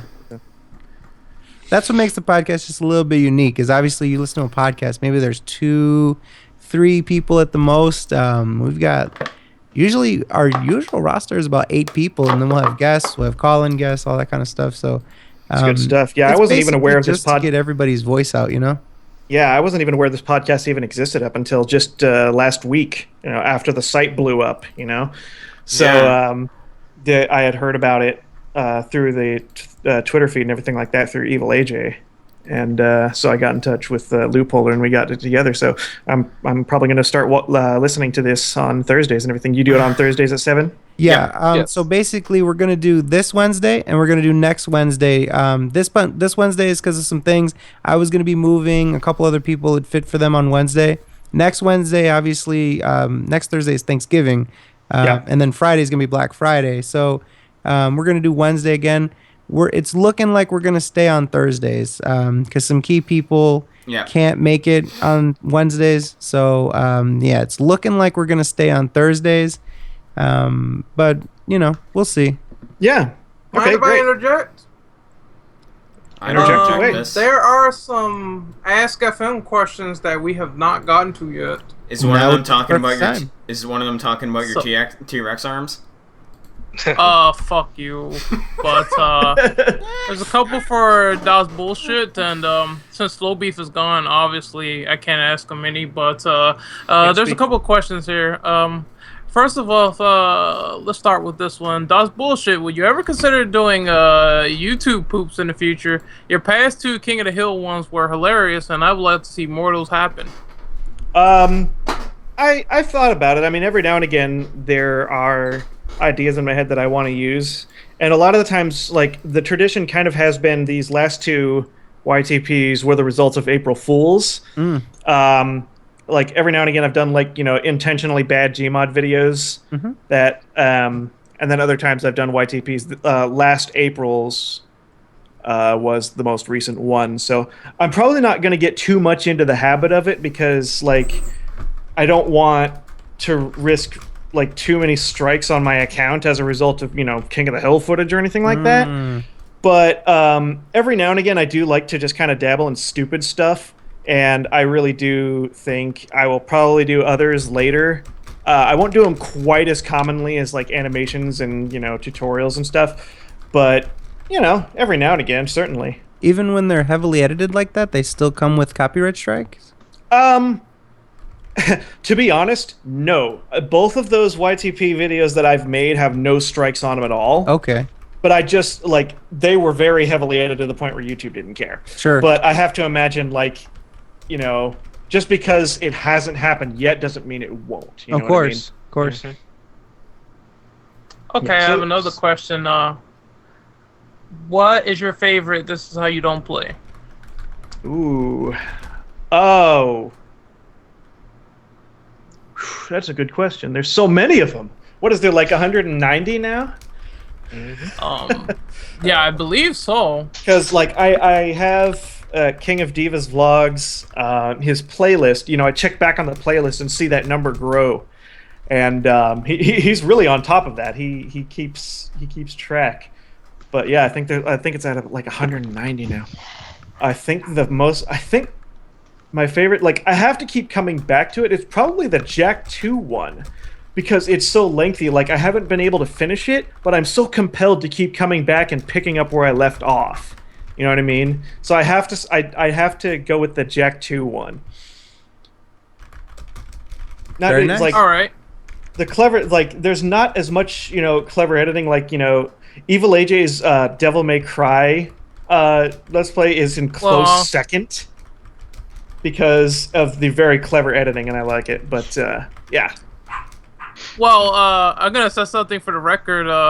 AJ's not the one who made DMC. It was actually me. Oh, really? That was some really clever Yes, it editing. was. That was good. I loved the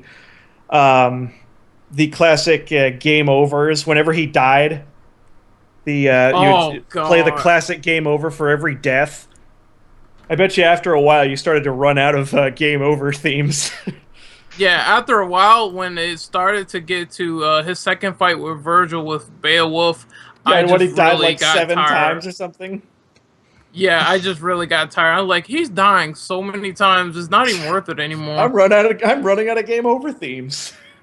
I'm running out of music. I hope no one notices. I have another question. Someone said, do you think you went far enough in your parody against Phil? Far enough as in like you think you're just kind of starting to come off as mean-spirited or something. Maybe is that what they're saying? Possibly, or maybe like, are you burned out on making stuff about him or stuff no, like that? no, nothing like that. The only reason that the episodes aren't really as close together is I have to keep up with like 4 different videos. There's the Idiot Box, there's YouTube Avenue, there's the tutorial videos, and then there's the recent little shorts that I've been doing, the vicious cycle of playing blank. So I've got like 4 different videos to cycle through. So the only reason that like there's a month gap is because I'm trying to get to other videos. It's not that I'm like tired of doing it, because there's going to be an overarching character arc to the Phil character. It's not going to really like reflect, DSP how he is, because at this point people have pretty much assumed that he's just not willing to listen and not willing to change.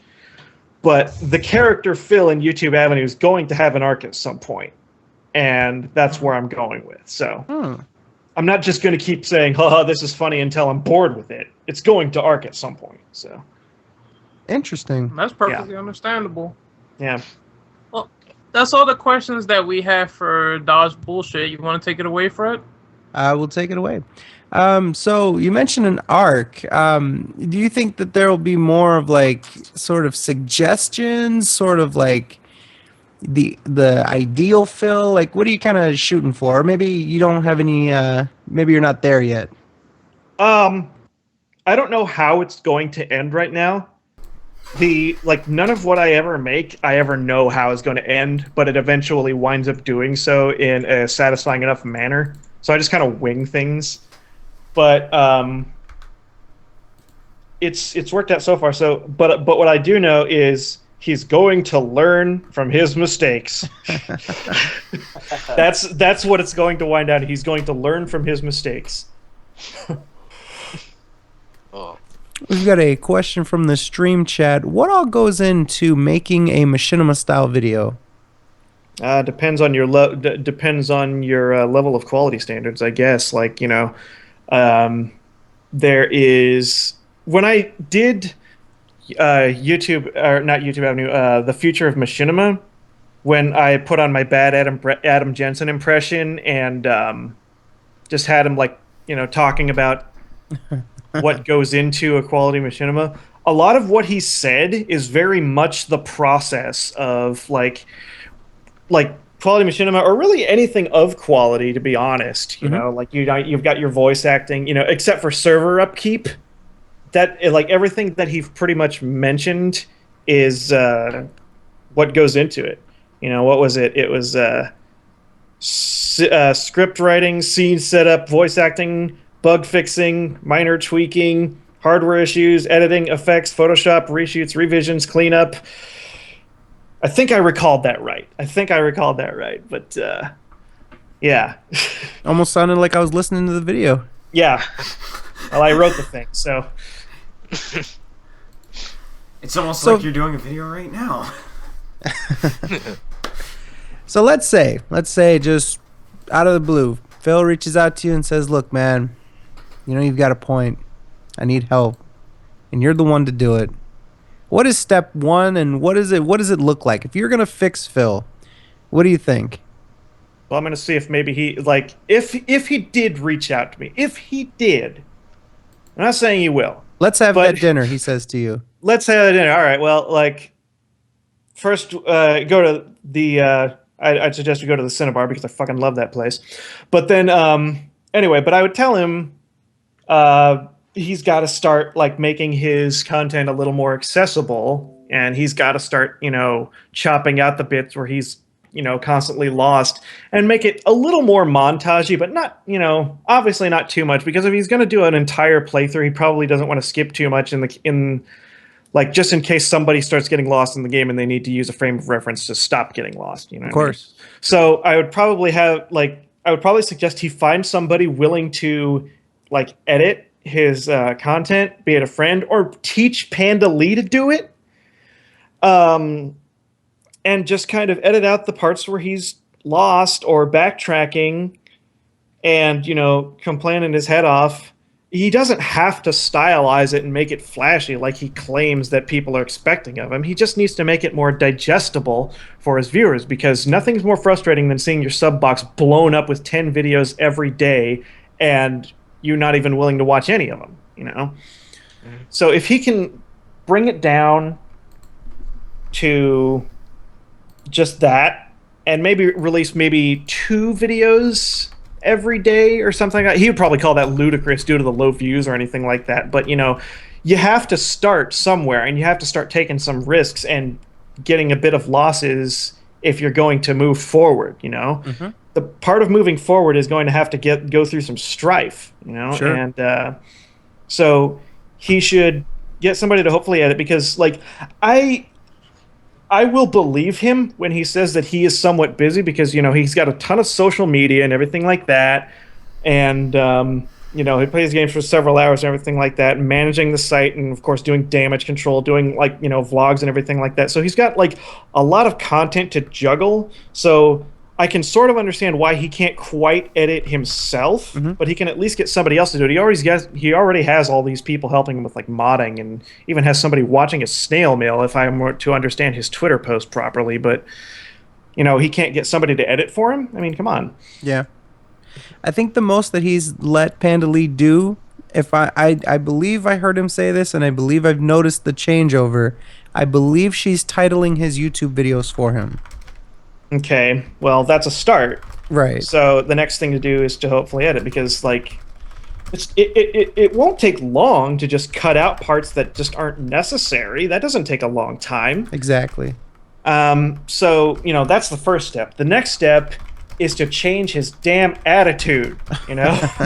His attitude, because, like, you can chop out, the reason I bring up editing first is you can chop out much of the attitude, but you still need to change it. You have to try and take more in strife, probably take more breaks so he can come back refreshed and not so frustrated, because I understand he when he gets frustrated, he becomes a terrible thing. Yes. And so if he can change his attitude and take the fails with more laughs or something like that, take it in strife like I had said before, and have a little bit of humility and just kind of laugh it off, I can see the positive changes, like, starting to accumulate over time. Because I think a lot of the reason that people loved his Heavy Rain playthrough was because of the fact that he was positive throughout most of it, and a lot of his, like, commentary he was, you know, keeping up on. You know, nowadays he just kind of grunts and burps every now and again. But exactly. But because, you know, Heavy Rain didn't have a specific fail state, the fact of it is he was able to just keep, you know, playing the game and keeping a level head. But in games with all these fail states and everything like that, he was probably, you know, he's falling apart at the seams because he just keeps blaming the game and getting frustrated. And it's like, so he's got to take more breaks, and he's got to change his damn attitude. He says he's going to change his damn attitude, but like I said, actions are speaking louder than words. He has to actually do it, you know? Exactly. I mean, he's on DSP, DS positive version. What is he on? 3.0 now? 4.0? 3.0. Come on, 3.0? dude.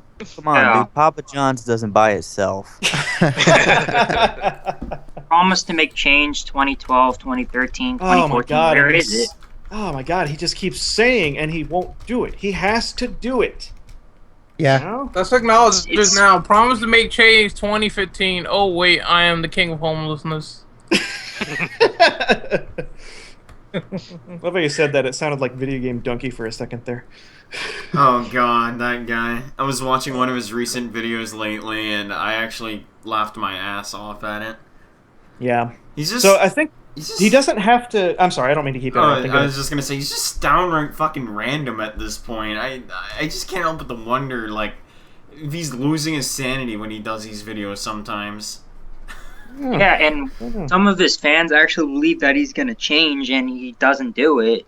Doesn't show any progress. He usually promises change, and then he forgets about it, or, like, you know. Yeah, at this point, his words mean nothing, and he needs to stop he needs to start leading by example. So, and that's really all that he needs to do, to be honest. That's, like, he doesn't need to do too much. They are just big changes that he's just not been willing to do for the longest time. And, like, I can, like, I'm glad that he was like able to start finally going to direct capture and everything like that. So that's a step in the right direction, but it's nothing, it's all for lost if he's not willing to, get out of the dinosaur model of, junk food, and just being freaking angry at everything.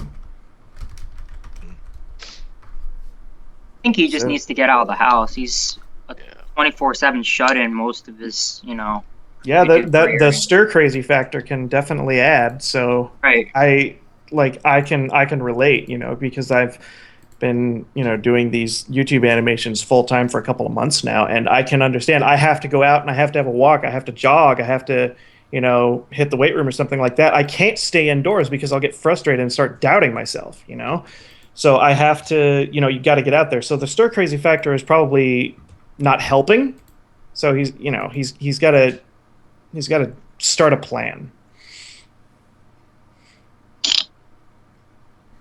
Sounds simple enough. I mean, honestly, those are basically things that are common sense, right? I mean, you look at the negativity he gets, it's pretty universal. It's not like he gets all these random things. It's like now the criticism is almost concentrated at this point, right? I mean, yeah, the consensus is clear. Edit down the stuff that's unnecessary and stop being an asshole. Exactly. Don't say you're going to stop being an asshole. Stop.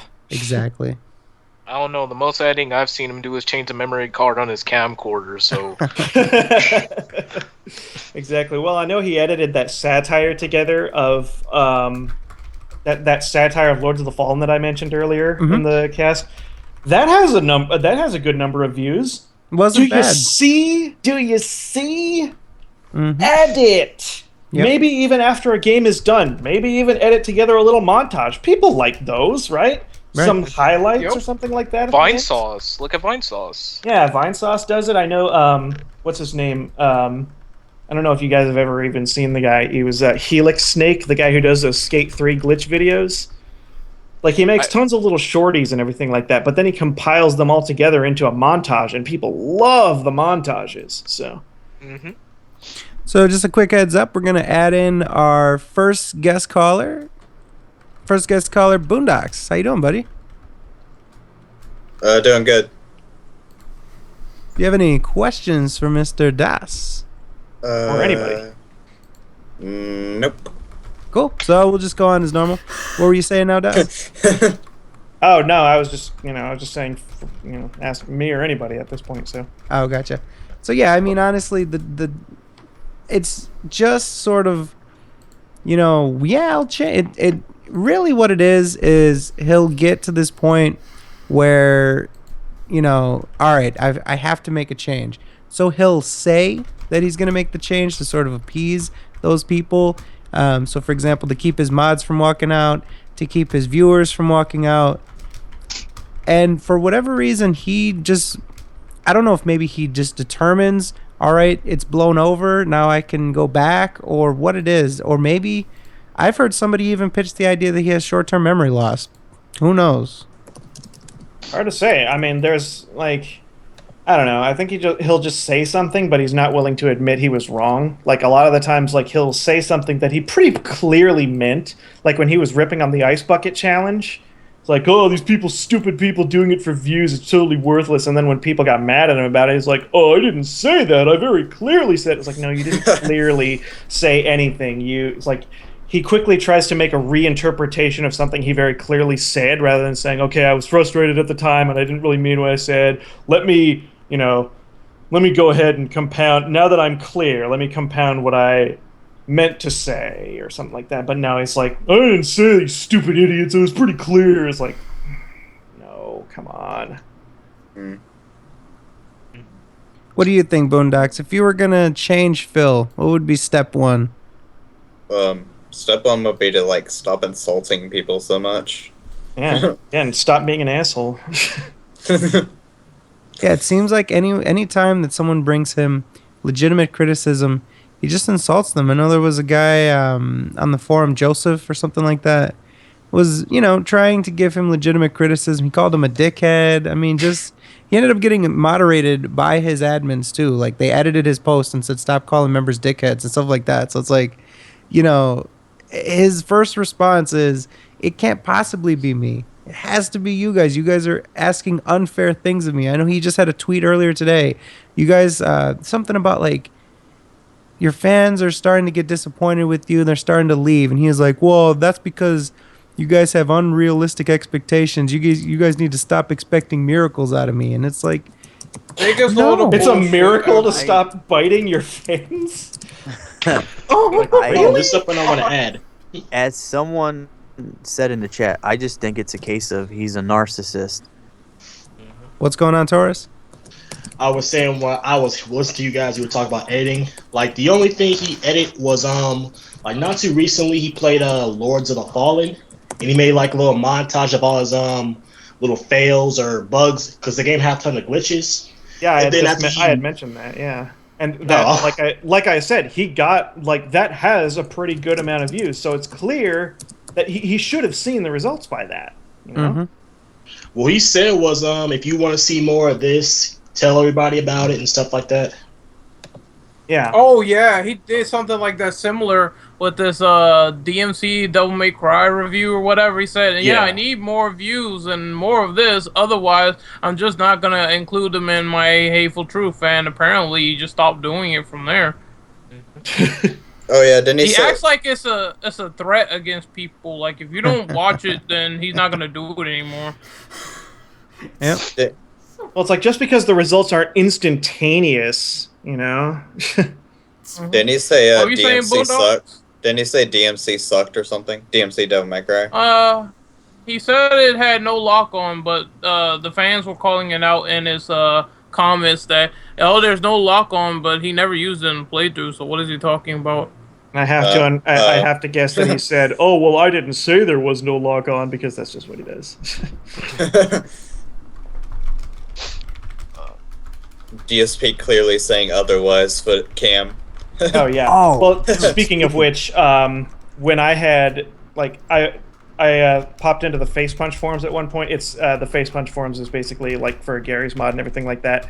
I noticed a thread about when Phil got off stream and everything like that, and so I had like somebody had spotted me in his very first YouTube stream and they had commented, so I felt like, you know, adding to the thread a little bit, and I had said like, yeah, he called me a piece of shit and then I'm hurting his business and everything like that. And then I guess somebody had relayed him to that in his shout box and he said, I didn't say that, and he's just twisting his words to make himself look better. I'm like, really? You have a forum post in your thread about my unfair treatment of you saying exactly that, and you didn't say that?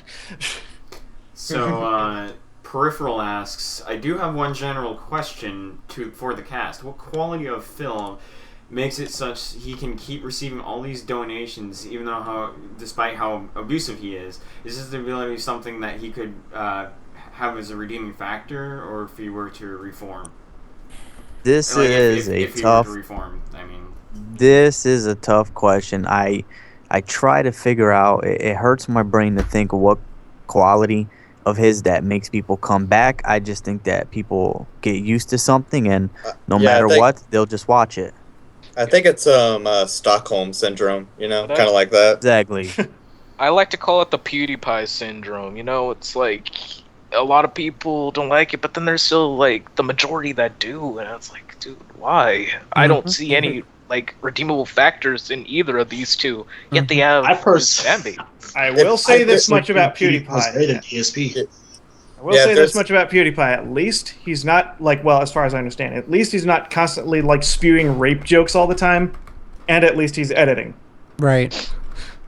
If there's anything redeemable about PewDiePie, it's just that he's not a dick to his fan base as much as Phil is. Yeah, he's got much better PR in that sense, and I think that's what's helping him. So. Yeah, he's got 32 million subs, which is DSP is like. He's doing something right. Miles away from, so. And he might edit his videos, but I don't know about that because I never watched them. So. Well, I think like I had at one point, I don't remember why I clicked it, but I guess like it was one of his Dark Souls one. He just kind of did it in a montage format. It's like, okay, well there you go, editing. It's digestible. Already miles ahead of Phil. Oh yeah, this year he's gonna be doing those little year-end series, like his top 10 best games and worst games. But the only thing I hate about them, he just splits them all, like each part is split. Oh yeah, and like a Oh, minute he and a half splits each episode. part. Oh yeah, Yeah. yeah. Part is I like 2 to 3 minutes long. I can only Yeah. imagine what DSP deems as the best games of this year. I think. What did he really like? He really liked. He likes South Park. That He liked cart- South Park. Yeah. Was that this year? Man, time Yeah. flies. Whatever Alright. that card game was, though. Yeah, he He likes like, South Park a lot. I heard he liked Murdered Soul Suspect. Oh yeah, yep. He's got quite the hard on for that game. Well, from what from what I'm told, I never played Murdered Soul Suspect, but I kind of looked it up, and I guess like the game is kind of like simple. Mm-hmm. And I think in that sense, because the fail states, if there are any, I don't know, are so few and far between. I guess he just enjoyed the game better. And like I said, like he probably stayed positive throughout the whole play. I didn't really watch it, but I might maybe peek at an episode in between and see if he's raging at all. But I have to imagine like that probably went over well enough, like as long as he stayed positive. So. Yeah. But let's see here. I'm just checking and see if there's any more questions that people actually have. I actually have a question for Das. Have you ever seen the DSP tries it being a man? Oh God. Have somebody linked that in the chat, or in his shout box, 4 times, and I That was never probably Che. What's the content of the video? I don't know. I haven't watched it yet. I Oh, might you have to. Though. It's hilarious. I might have to. Hilarious. Che absolutely there's also, loves this video that I did. Basically, I took all of Phil's highlights of being a man. So him challenging people to fights, him going and getting kicked out of the Street Fighter tournament and bitching about it, him taking a shower, just all these other things. And it was just a compilation of him doing very manly things to the most manly song ever. So DSP tries it. Just be like him being a better person because of all the shit that's happened over the past Being a month. better person, that's fucking impossible. DSP tries it. Being a chicken, fuck charities. we could I had only to search it really quick, and I saw that. So we could only hope in 2015, though. Hey, Des. Where do you see DSP in 5 years? Oh my God. The king of payments. I didn't even think he would make it through this year. It is so uncertain right now. The light at the end of the Christmas tree. It is so uncertain right now because I can't imagine if Machinima went belly up, it would I don't know if any partners any networks actually accept him at this point. Actually don't think That's interesting because he says something to the effect of looking at other networks just in case. But so far, no one knows who would accept him at that point. So his future is really uncertain if Machinima kicks the bucket. It is really uncertain. I don't want to I don't want to start making assumptions because again, it is so uncertain to the point where it just I don't have a good answer for that. I really don't. 5 years? What? Better to ask me in 1. Just be like DSP in 20 years. I honestly don't even see him making it to the summer at this pace. Oh, I don't see him making it to He's Christmas. gonna be sitting in a banana this box. year. I have a theory. I believe that when the ship finally sinks and he has to go get a job, he's gonna let Leanna take over his channel full time. Oh. When all the planets align and it's a full moon, maybe DSP will have one moment where he becomes a better person and just goes back to being a dick. I think he has to have a really big fall. I think he has to have a bigger fall than all the big falls that he has had in order to make that change. And I think the fall that would probably do it would him like this, quote unquote business of his is no longer sustainable to the point where he does have to get a normal job again, and he will realize after he's, bagging groceries or whatever the hell he winds up doing, he will, realize, boy, I was a dick. Maybe I should have listened. And then I'll go back to his old 2008 persona. DasBoSchitt, you actually have a question here from Sir Dies-a-Lot. He says, "Hey, yeah, he says, I created a new series on my channel. How can I improve on the editing within each episode?" I haven't seen any of his content yet, so I don't know. Are we talking about Sir Dies-a-Lot's content? That's what he said. So see, I haven't seen anything. I haven't seen his new series yet, so I don't know what to. I don't know how to answer that right now. I'd have to actually. I can answer it actually. I edited a lot in terms of the "This How You Don't" and a lot of other videos. I say just experiment and try new things. That's the only way you're gonna learn how to be a better editor. Because when you experiment, you find new things. You'll be like, man, I should have used this idea. Man, this is a great idea. I'm gonna stick this in. And once you experiment and get a lot of variety down, you will definitely become a better editor in no time. It does require some patience. So I say patience and variety is your best way to go.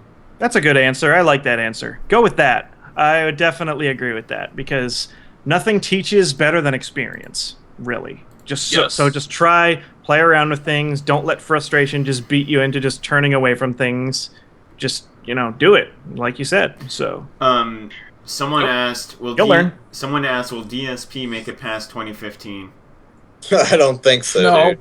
Dude. I don't know, dude. I mean, let's just hope he doesn't touch Metal Gear Phantom Pain. You know what? Oh, God. If he, I kind of hope he does, because it's tradition, Yeah, it's tradition. It's like his really, it's people on the codec constantly barking into your ear about doing something you already know, and yet him still not learning from it, and just messing him up. Like it could be another super grand. This is how you don't play, just like his Dark Souls 2 was. So yeah. Oh, hey, Moogle. I have a question for you, just from me. Who's your favorite Blaze Blue character? Ooh, tough question. I love the roster. If I were to pick my favorite character, I'm probably gonna have to go with Tsubaki on this one. Okay. I like Kazuma, so just because. All right. Well, someone asked for Das, what is your opinion on the mods just giving up on Phil? Not giving up, but just getting tired of their bullshit and leaving. It's good for the SoK. I bet that made an interesting topic last week. I wish I was there. Sheesh. But I was surprised that they stuck with him as long as they had. Because of all the, he's constantly talking about how these mods aren't doing their job or the mods are sitting on their ass and they have to. He speaks ill of them. Oh, go on. Sorry. Oh, sorry. Yeah, he speaks ill of them so often, and all of the cleanup work that they have to do. And I have to imagine he probably wasn't paying them because he was with how much he complains about views and stuff, he probably just couldn't afford to. Oh, come on, Phil's the only one that gets paid. So, I wanted to ask, if he wasn't satisfied with their work, why didn't he just demod them? Yeah, I don't know. Because they worked for free. They worked for free, and who's gonna want to mod for the guy with the worst PR campaign out there? It's like he probably knows it too, to the point where it's like I got to take what I can get.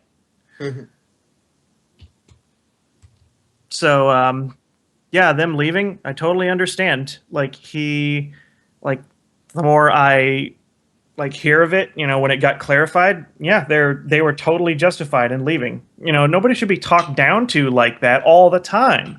It's speaking ill of your workforce all the time. It's like, come on, dude. DSP's task force. Das, I got a question for you, Das. Yeah. What got you into video editing? I've been looking at your videos, and they date back to a while ago. 2008. Oh, wow. Yeah. I want to know how you got into video editing. Well, when I was, I kind of started like way back when, and I hadn't like edited anything like worthwhile for like several years until I decided to start doing like Gmod videos. But like my first sense of editing was, that was back in high school. There was like a video productions class in my senior year, because once you reach your senior year in high school, it's all just downhill from there, and you start winding up with just some of these extra crappy classes in between just to kind of fill up all 6 periods and everything like that. So video production was a fun class, and so that was my first taste of it. And then several years later, when there was only a very, very slim amount of Garry's Mod videos that were actually like, well done, I thought like, well, my knowledge of both Garry's Mod and video editing, I could, I'll give this a shot. And sure enough, I just kept doing it and learning more and more. So interesting. I still wouldn't say I'm a super excellent video editor. I know for a fact there are people better than me. It's like when you edit when you are editing your own stuff, you don't learn quite as much. So, yeah. Damn, I'm actually wanting to know this. Someone asked, how many hours do you have in Gmod? Oh, let's find out. Keep in mind, like, I don't really, like, go on Gmod to, like, mess around in game modes or anything like that. It's literally only been used for videos for many years now. Steam says I has 2,239 hours on Garry's Mod. Wow. Ooh, oh my god, that's the master of Gmod. Now keep in mind, there are a lot of people that have Gmod Lord. Exactly, but even with that said, there are people with more hours on TF2 logged than that. So yeah, man, dude, you're nothing. You don't have 50,000 matches in WWE Supercard. Scrub. You better sit down. Oh god. Trying to drink my water and I heard that and I couldn't help but to laugh. That's pretty fucking funny. You don't have as much what do you call it, like medal badges of honor as DSP does. I know, right? Oh, you don't have. I don't got enough trophies and little collector's edition figurines scattered throughout my condo. Trinkets. I do. You should take that badge of honor and wear it as hate. Yeah. The king of hate. Oh, you don't have the super rare WWE Brock Lesnar card that costs $2,000. The king of positivity. He's also the king of bait HD. King of weight. I remember hearing that. That was great. I love that. The king of saying repetitive shit a lot, like okay. Yeah. Oh, someone asked Das, have you ever used the Connect on Garry's Mod? I really want to, but the Connect is what, $100 or so? And from what I understand, the Connect is the most accurate as it possibly can be with 2 of them. And I think each Connect is about $100, right? Mm-hmm. So I'd love to, because especially with some upcoming projects that I'm going to be working on over the next year or so. But yeah, I'd really like to. I just kind of, I can't really afford it right now. You know what I mean? Sure.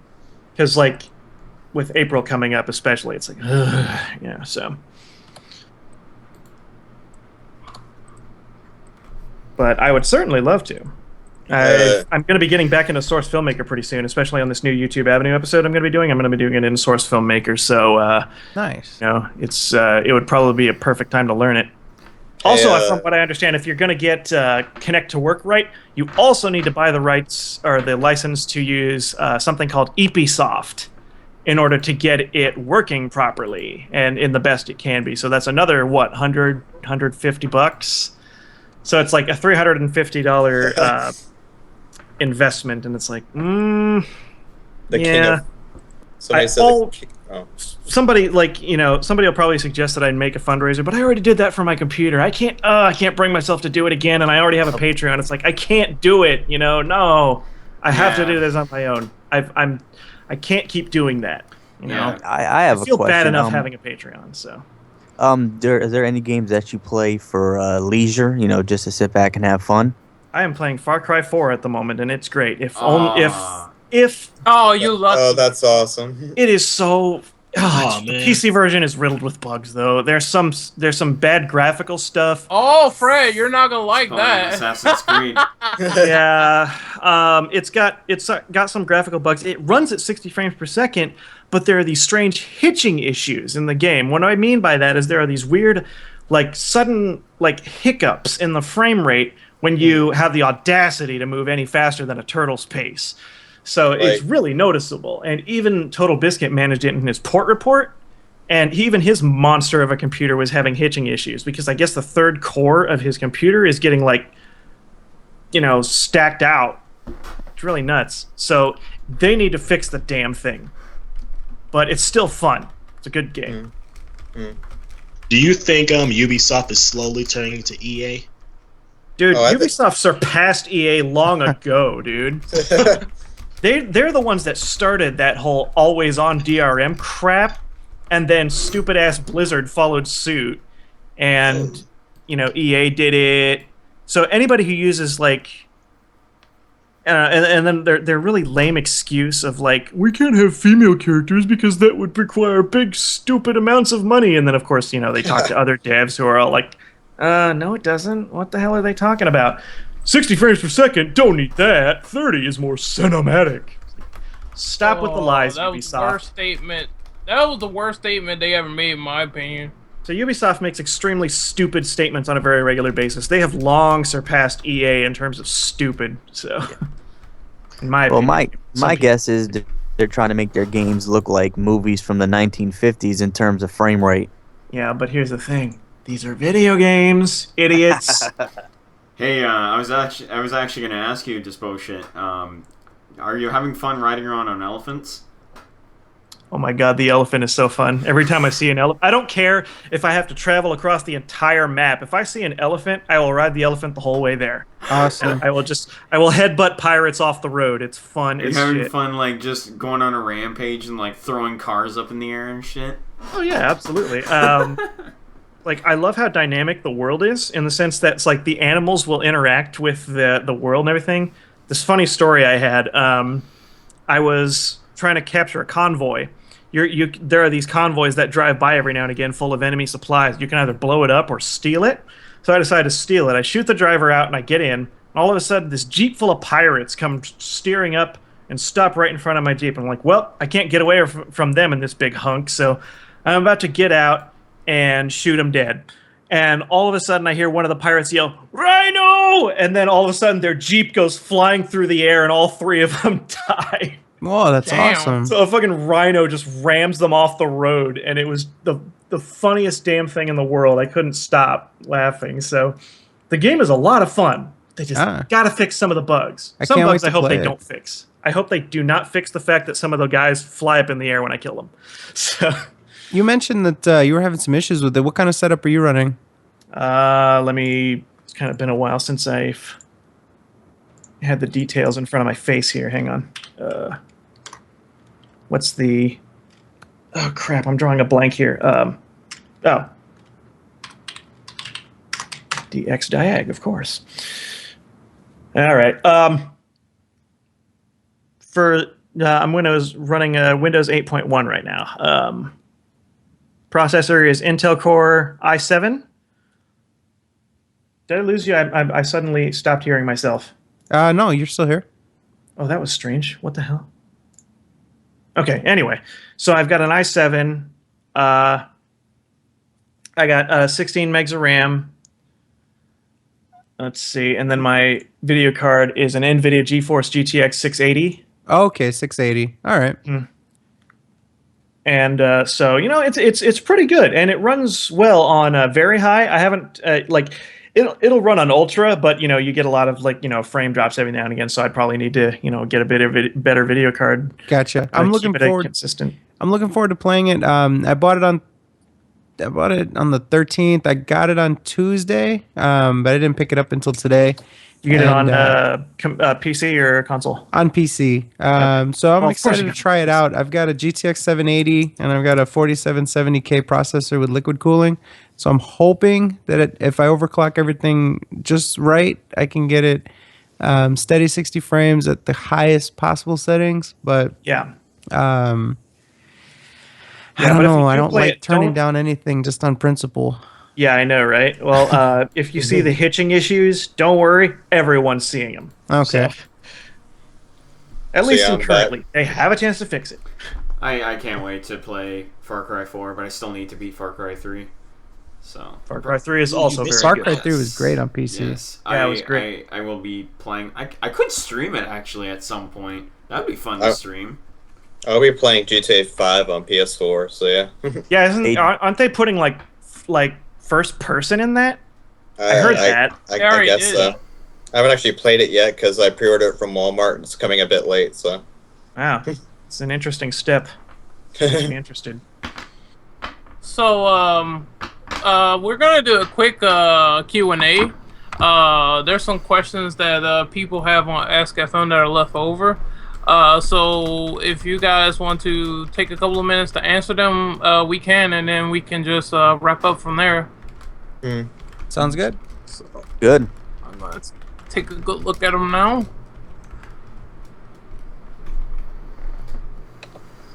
Let's see what we got here. So is this week's podcast pretty short? How long do you guys usually go to? Because like most podcasts I see go to 2 hours. We shoot for 2 hours. Yeah. We're at 2 hours right now. 2 to 3 Last week we went 5 hours. Yeah, it's pretty Holy cow. Crazy. From time to time we'll go over, but this week we tried to make it. This week we tried to make it a point to sort of cut it after a while because we had our 2 guests at the same time. Usually we have our guests separately, so we decided that we'd try to cut it at about 2 hours this time. Okay. Okay, so I see an interesting question here. Let's see. Do you think Phil will be homeless just in time for Christmas? I don't. Oh man. I don't even understand. Well, if Machinima lets him go soon, we might see that. I don't wish that on anybody, but you know, spoiler alert, he's gonna move in with Leanna's parents. Wait, really? I see. No, I'm just guessing. I don't know. It's like her parents already hate him, so. Oh yeah. That's a Are you bad serious? Pandalise probably. Yes, they do. Pandalise's parents are like, "You're dating a pedophile? What's wrong with you, Leanna?" Yeah, but Okay, I have another question. Is it too late for Phil to hire a PR representative? Oh God. Well, DasBoSchitt is going to be his PR representative, obviously. Dude, even Don King couldn't make him look good. Well, here's the thing. It's like if they see a PR representative try and speak for him, it's just going to seem a whole lot like even worse. You know, it's like what you can't speak for yourself anymore. You know, you can't pull yourself out of this pit. You have to have somebody else try and do it. Like the thing of it is, he just has to do it himself. Do it, not speak it. Yep. It's going to be Okay, and the last question for tonight, as I'm ciphering through a lot of them, they're just like, eh. This one is, Che is so sexy, my sailor man from female SOK fan. Is that even a question? Who's that? Who's that? I don't know. Oh, God. Oh, man. Please stop being you got anonymous. someone That's the that girl got from the hot Colombia, man. Oh my God, you think so? Oh my God, I love it. Freaking Fred, dude. That was not. I swear that was not me. Of course you can blame me. No, he go ahead. photoshopped Yeah. my picture with a fucking Navy hat on it with the American flag in the background. Yo, that picture is epic, son. I don't know what you're talking about. The one with the Canadian flag is the best one. Yeah, I agree with that one. I even have it right here. Hold on. Oh, Moogle's gonna bring out his evidence now. Yep. Exhibit A. I don't know if it's gonna change in time though. Let me see. Let me find it. So while Moogle tracks that down, we're gonna start winding down here. So let's kind of do our outros and we'll get out of here while Moogle tracks that down. Tracks it down. So first of all, the ex-president, Mr. Renegade. What do you got to say? Where are we gonna find you? What do you got coming up in the works? Ren, you're on. He just sitting like he just sitting. Oh shit! He's I sleeping like on that. Yeah. computer again. Okay, all right, you can find me at Twitter at Renoperative. You can find me YouTube, Renegade Operative. I have a playthrough in the works next week, and I'm getting my gaming PC next week, so it all coincides with each other. Superior Torres, where can we find you, buddy? You can follow me on Twitter, The Superior Artist. You can follow me on YouTube for The Superior Artist 10,000 for animations and DSP related content. My loyal right-hand man and new vice president, Shay, where can we find you? You can find me on Retrospective PC on Twitter, and that's it. And if you have any questions, just ask me. Nomad, where can we find you, buddy? Twitter's at The Dark Lurker. YouTube is Nomad Slayer. How about you, Leo King? You can find me in the bedroom.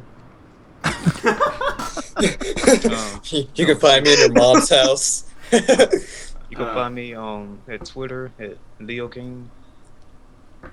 That's what's up. Moogle, where can we find you, buddy? You can find me in an igloo in somewhere in the park in front of my house, because that's actually where I live. You can find me chugging maple syrup in the kitchen. Yeah, you can actually find all my stuff. I'll link it. I really have no reason not to. You can find me on Twitter, Moogle Senpai. You can find me on YouTube under the name Moogle Master 102, where I do Let's Plays and all kinds of crazy antics. And I'm actually, my finale of Child of Light is actually going to be uploaded tomorrow. So, yeah, those should be interesting. Awesome. We'll be on the lookout for that. Boondocks, our great call-in guest for tonight. Where can we find you, buddy? Twitter at 00boondock00 and YouTube at 00boondock00 gaming, where I do like Let's Plays and other gaming stuff. So yeah. Awesome. How about our special guest, DasBoSchitt? Where can we find you, buddy? You can find me on youtube.com/DasBoSchitt. That's DasBoSchitt. And you can follow me on Twitter at DasBoTwitt, because I would have used my original name, but some dickhead took it. So, wow. So, but yeah, that's definitely where you find me. You'll find like a whole lot of Gary's Mod animations. I'm going to be working on Source Filmmaker pretty soon, and it's going to be good. I'm hopefully going to be starting some project with Team 4-Star pretty soon. It's going to be great. Oh, that's now, gonna that be guy awesome. that stole your name, does he actually use it, or I mean, is it supposed to be like a parody of you? I think it was actually like maybe it was. I don't even remember what it was. I think it was just like some guy trying to like pose as me for a short while, and then he just kind of ran out of steam. And then biscuit. yeah, I guess so. But yeah, You should reach out to him and try to grab that, man. maybe. But my Twitter as it is already friend. established, so too late. Awesome. So, myself, Fred Fucks on YouTube, user/itsFredFucks, and then of course on Twitter at TIHYDP, the acronym for This Is How You Don't Play. And that about wraps it up for us. So I want to give another special thanks to Slowbeef and DasBoSchitt for coming on. DasBoSchitt, thank you very much for coming on, man. We very much appreciate it. We really enjoyed getting to know you, and I think it was a treat for our audience because a lot of them already knew you coming into it. Yeah, I had tweeted the podcast about an hour before I came on, so it probably a lot of my Twitter followers are already here. Hey guys, what's going on? Great to have you. Awesome. Well, we're glad to meet them. Hope you guys stick around. Hope you guys enjoyed the podcast. Also, special thanks to Hollywood Kojima for coming in and giving us an unexpected announcement. I was surprised. I think everybody else was surprised, but really a huge one too. At that. Thank you for that, and thank you everyone for your well wishes. I hope that the coming years will be as great as ever. And so that's gonna about wrap it up for us. Like I said, thanks for tuning in. We'll catch you next week. Next week we're gonna be on Wednesday because Thursday is gonna be Thanksgiving. So you can catch us Wednesday, 7 p.m. Eastern. And then it seems as though after that we're gonna be back to normal. We're gonna be back to Thursdays, 7 p.m. Eastern. But like I said, just again, when this next coming week, Wednesday, 7 p.m. Eastern. The day before Thanksgiving. So that's going to wrap it up. Thank you guys for tuning in. Aw, way to go. You got me on a game over screen right after you said that, too. Oh, dude. Hey, Fred, who would you pass the presidency on to? Like Moogle or... Are we still live? I don't know. I was just asking that. The stream is bugged!